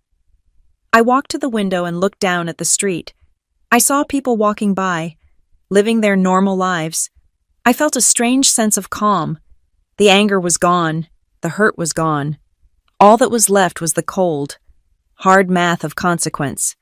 In 20 minutes, they would walk back through that door, and I would show them exactly what a parasite looked like when it was the one holding the checkbook. The 20 minutes of recess felt longer than the entire 6 months I had spent living in my mother's basement. When the heavy mahogany door finally creaked open, the air in the conference room shifted. It was no longer the charged atmosphere of a battle about to begin. It was the stale, heavy air of a surrender. Darlene walked in first. She had reapplied her lipstick, a bright coral shade that looked jarring against her pale, ash-colored skin. She did not look at me. She focused entirely on pulling out her chair and smoothing her skirt, performing a series of small, meaningless actions to avoid making eye contact. Blair followed. Her eyes were red. She had been crying, and not the pretty, single-tear crying she did for her followers. Her mascara was smudged in the corner of her left eye. She slumped into her chair, clutching her phone like a lifeline. Though the screen was dark, Gavin brought up the rear. He looked like a man walking to the gallows. His shoulders were hunched, and the arrogant swagger that usually defined him had evaporated, leaving behind a scared boy in a cheap dress shirt. They sat. Their lawyer, Fletcher, cleared his throat. He shuffled his papers, looking for a way to spin a complete defeat into a strategic withdrawal. We have discussed the situation, Fletcher began, his voice lacking its earlier bluster.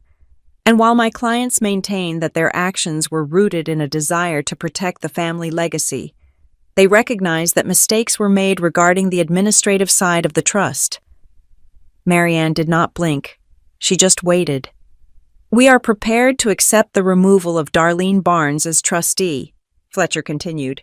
We agree to transfer management to a third-party firm, and regarding the funds, we are willing to structure a repayment plan for the unauthorized withdrawals. We propose 10% of the monthly storage revenue going forward until the debt is satisfied. Marianne laughed. It was a short, sharp sound that made Gavin flinch. 10%, Marianne asked. Mr. Fletcher, at that rate, the debt would be paid off in 40 years. Avery will be 70 years old. That is not a repayment plan. That is an insult. We are open to negotiation, Fletcher said quickly. We are done negotiating, I said. I leaned forward. I placed my hands flat on the table. The wood felt cool under my palms. I looked at each of them in turn. Here are the terms, I said, my voice steady. 1. Darlene is removed as trustee effective immediately. 2. The management of Safekeep Storage is transferred to a professional property management firm of my choosing. 3. The $100,000 loan is refinanced immediately into Darlene's personal name, removing the trust assets as collateral. If the bank refuses, She sells personal assets to cover the principal. Gavin made a noise of protest, but I kept going. 4. Regarding the $280,000 in misappropriated revenue, I want 50% of the net profits from the facility every month until the principal is paid in full, plus statutory interest, and I want a lien placed on Gavin's mobile mechanic business and Blair's studio equipment to ensure payment. You can't put a lien on my business, Gavin shouted, standing up. I need that credit line to operate if you lock me down. I can't work. Then you should not have bought a $50,000 lift with stolen money, I replied calmly. Sit down, Gavin, he glared at me, his face turning a blotchy red. But he sat down. We can work with those financial terms, Fletcher said, wiping sweat from his forehead. Is that all? No, I said. There is one more thing. I reached into my portfolio and pulled out a single sheet of paper. It was not a legal document. It was a script.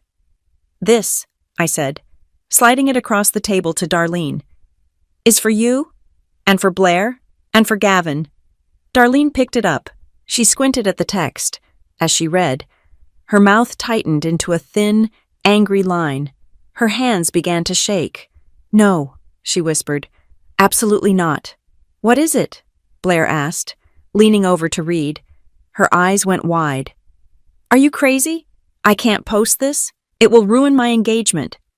It goes against my entire brand identity. What does it say? Gavin asked. It is a retraction. I said, it is a public statement. You will record a video. You will post it on all your platforms. TikTok, Instagram, Facebook. You will leave it up permanently, and you will read exactly what is on that page. I can't say this, Darlene hissed, throwing the paper down. I willfully withheld financial information from my daughter. I used her humiliation for views. Avery, this is cruel. This is public shaming. Can't I apologize to you here? In private, I will write you a letter. I will apologize to you every day. A private apology, I asked. I felt a cold smile touch my lips. Did you evict me in private? Mom, did you call me a parasite in a letter? Did you keep the ring light off when Gavin kicked my life into a puddle? That was different, she pleaded. I was emotional. You chose the venue, I said. You chose the audience. You wanted 3,000 people to watch me fall. Now, those same 3,000 people are going to watch you tell the truth. That is the price. If you want to settle, you post the video. If you don't post the video, we leave this room and Marianne files the civil fraud complaint and sends the evidence to the district attorney. This is blackmail, Blair spat. It is a settlement condition, Marianne corrected her. And frankly, it is generous. The alternative is a forensic audit that will likely expose tax evasion on that stolen income. Do you really want the IRS involved in Blair be creative? Blair went pale. She sank back into her chair. We have no choice, Gavin muttered. He looked at Darlene. Mom, if they audit the accounts, they will see I use the money for the truck payments too. Not just the lift. They will see everything. You used it for what? Darlene snapped, turning to him. The down payment on the truck, Gavin confessed, his voice rising in panic. And the lighting rig for Blair. I moved the money around. Okay, I thought we could pay it back before anyone noticed. The room went silent. Gavin had just driven the final nail into his own coffin. He had admitted to commingling funds and premeditated concealment. He had admitted that the live stream wasn't just a temper tantrum, it was a distraction to cover the fact that they needed my parasite narrative to hide the fact that they were bleeding the trust dry. Darlene looked at her son. She looked at the lawyer, who had his head in his hands. She looked at me. Fine, she whispered. The word sounded like it was made of broken glass. I will sign. I will do the video. It took another 2 hours to finalize the paperwork. The sound of the pen scratching against the paper was the only noise in the room. Sign here. Repayment schedule. Sign here. Transfer of trustee powers. Sign here. Confession of judgment. Sign here. The script for the video. When Darlene signed the last page, she dropped the pen. She looked older than I had ever seen her. The vibrant, controlling matriarch was gone. In her place was a woman who was drowning in debt she could no longer hide. "I hope you are happy," she said to me as she stood up. "You have your money, but you don't have a family anymore." I stood up. I picked up my portfolio. I looked her in the eye, and for the first time in my life, I didn't feel the need to seek her approval. "I never had a family, Mom," I said. "I had a fan club that charged admission, and I just canceled my subscription." I walked out of the room. I walked out of the building. I stepped onto the sidewalk in downtown Cleveland. The air was cold, but the sun was shining. I took a deep breath, and my lungs filled with oxygen that felt cleaner than anything I had breathed in years. 3 days later, the notification popped up on my phone. Marianne had given them 72 hours to post the video. They had waited until the 71st hour. I sat at my oak desk in Dayton, a cup of coffee in my hand, and clicked the link. The video was posted on Blair's main account. There was no ring light this time. The lighting was harsh, the overhead kitchen light casting long shadows over their faces. They sat on the couch, Darlene in the middle, Gavin and Blair on either side. They looked like hostages. "Hi, everyone," Darlene began. She was reading from a cue card held off-camera. Her voice was flat. "We are making this video to correct some statements made in previous posts regarding my daughter, Avery." She swallowed hard. "We wrongly accused Avery of being a financial burden." Darlene read, "The truth is, Avery was the primary beneficiary of a family trust that I was managing. I withheld information about this trust from her.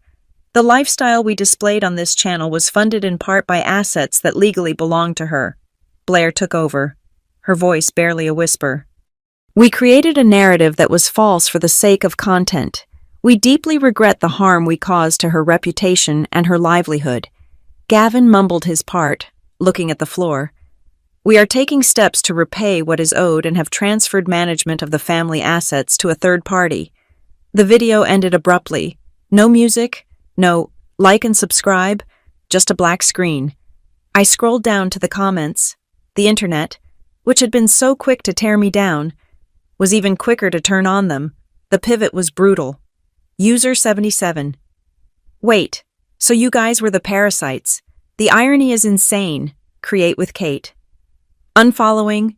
Imagine stealing from your sister and then making content about how broke she is. That is evil." Brandwatch.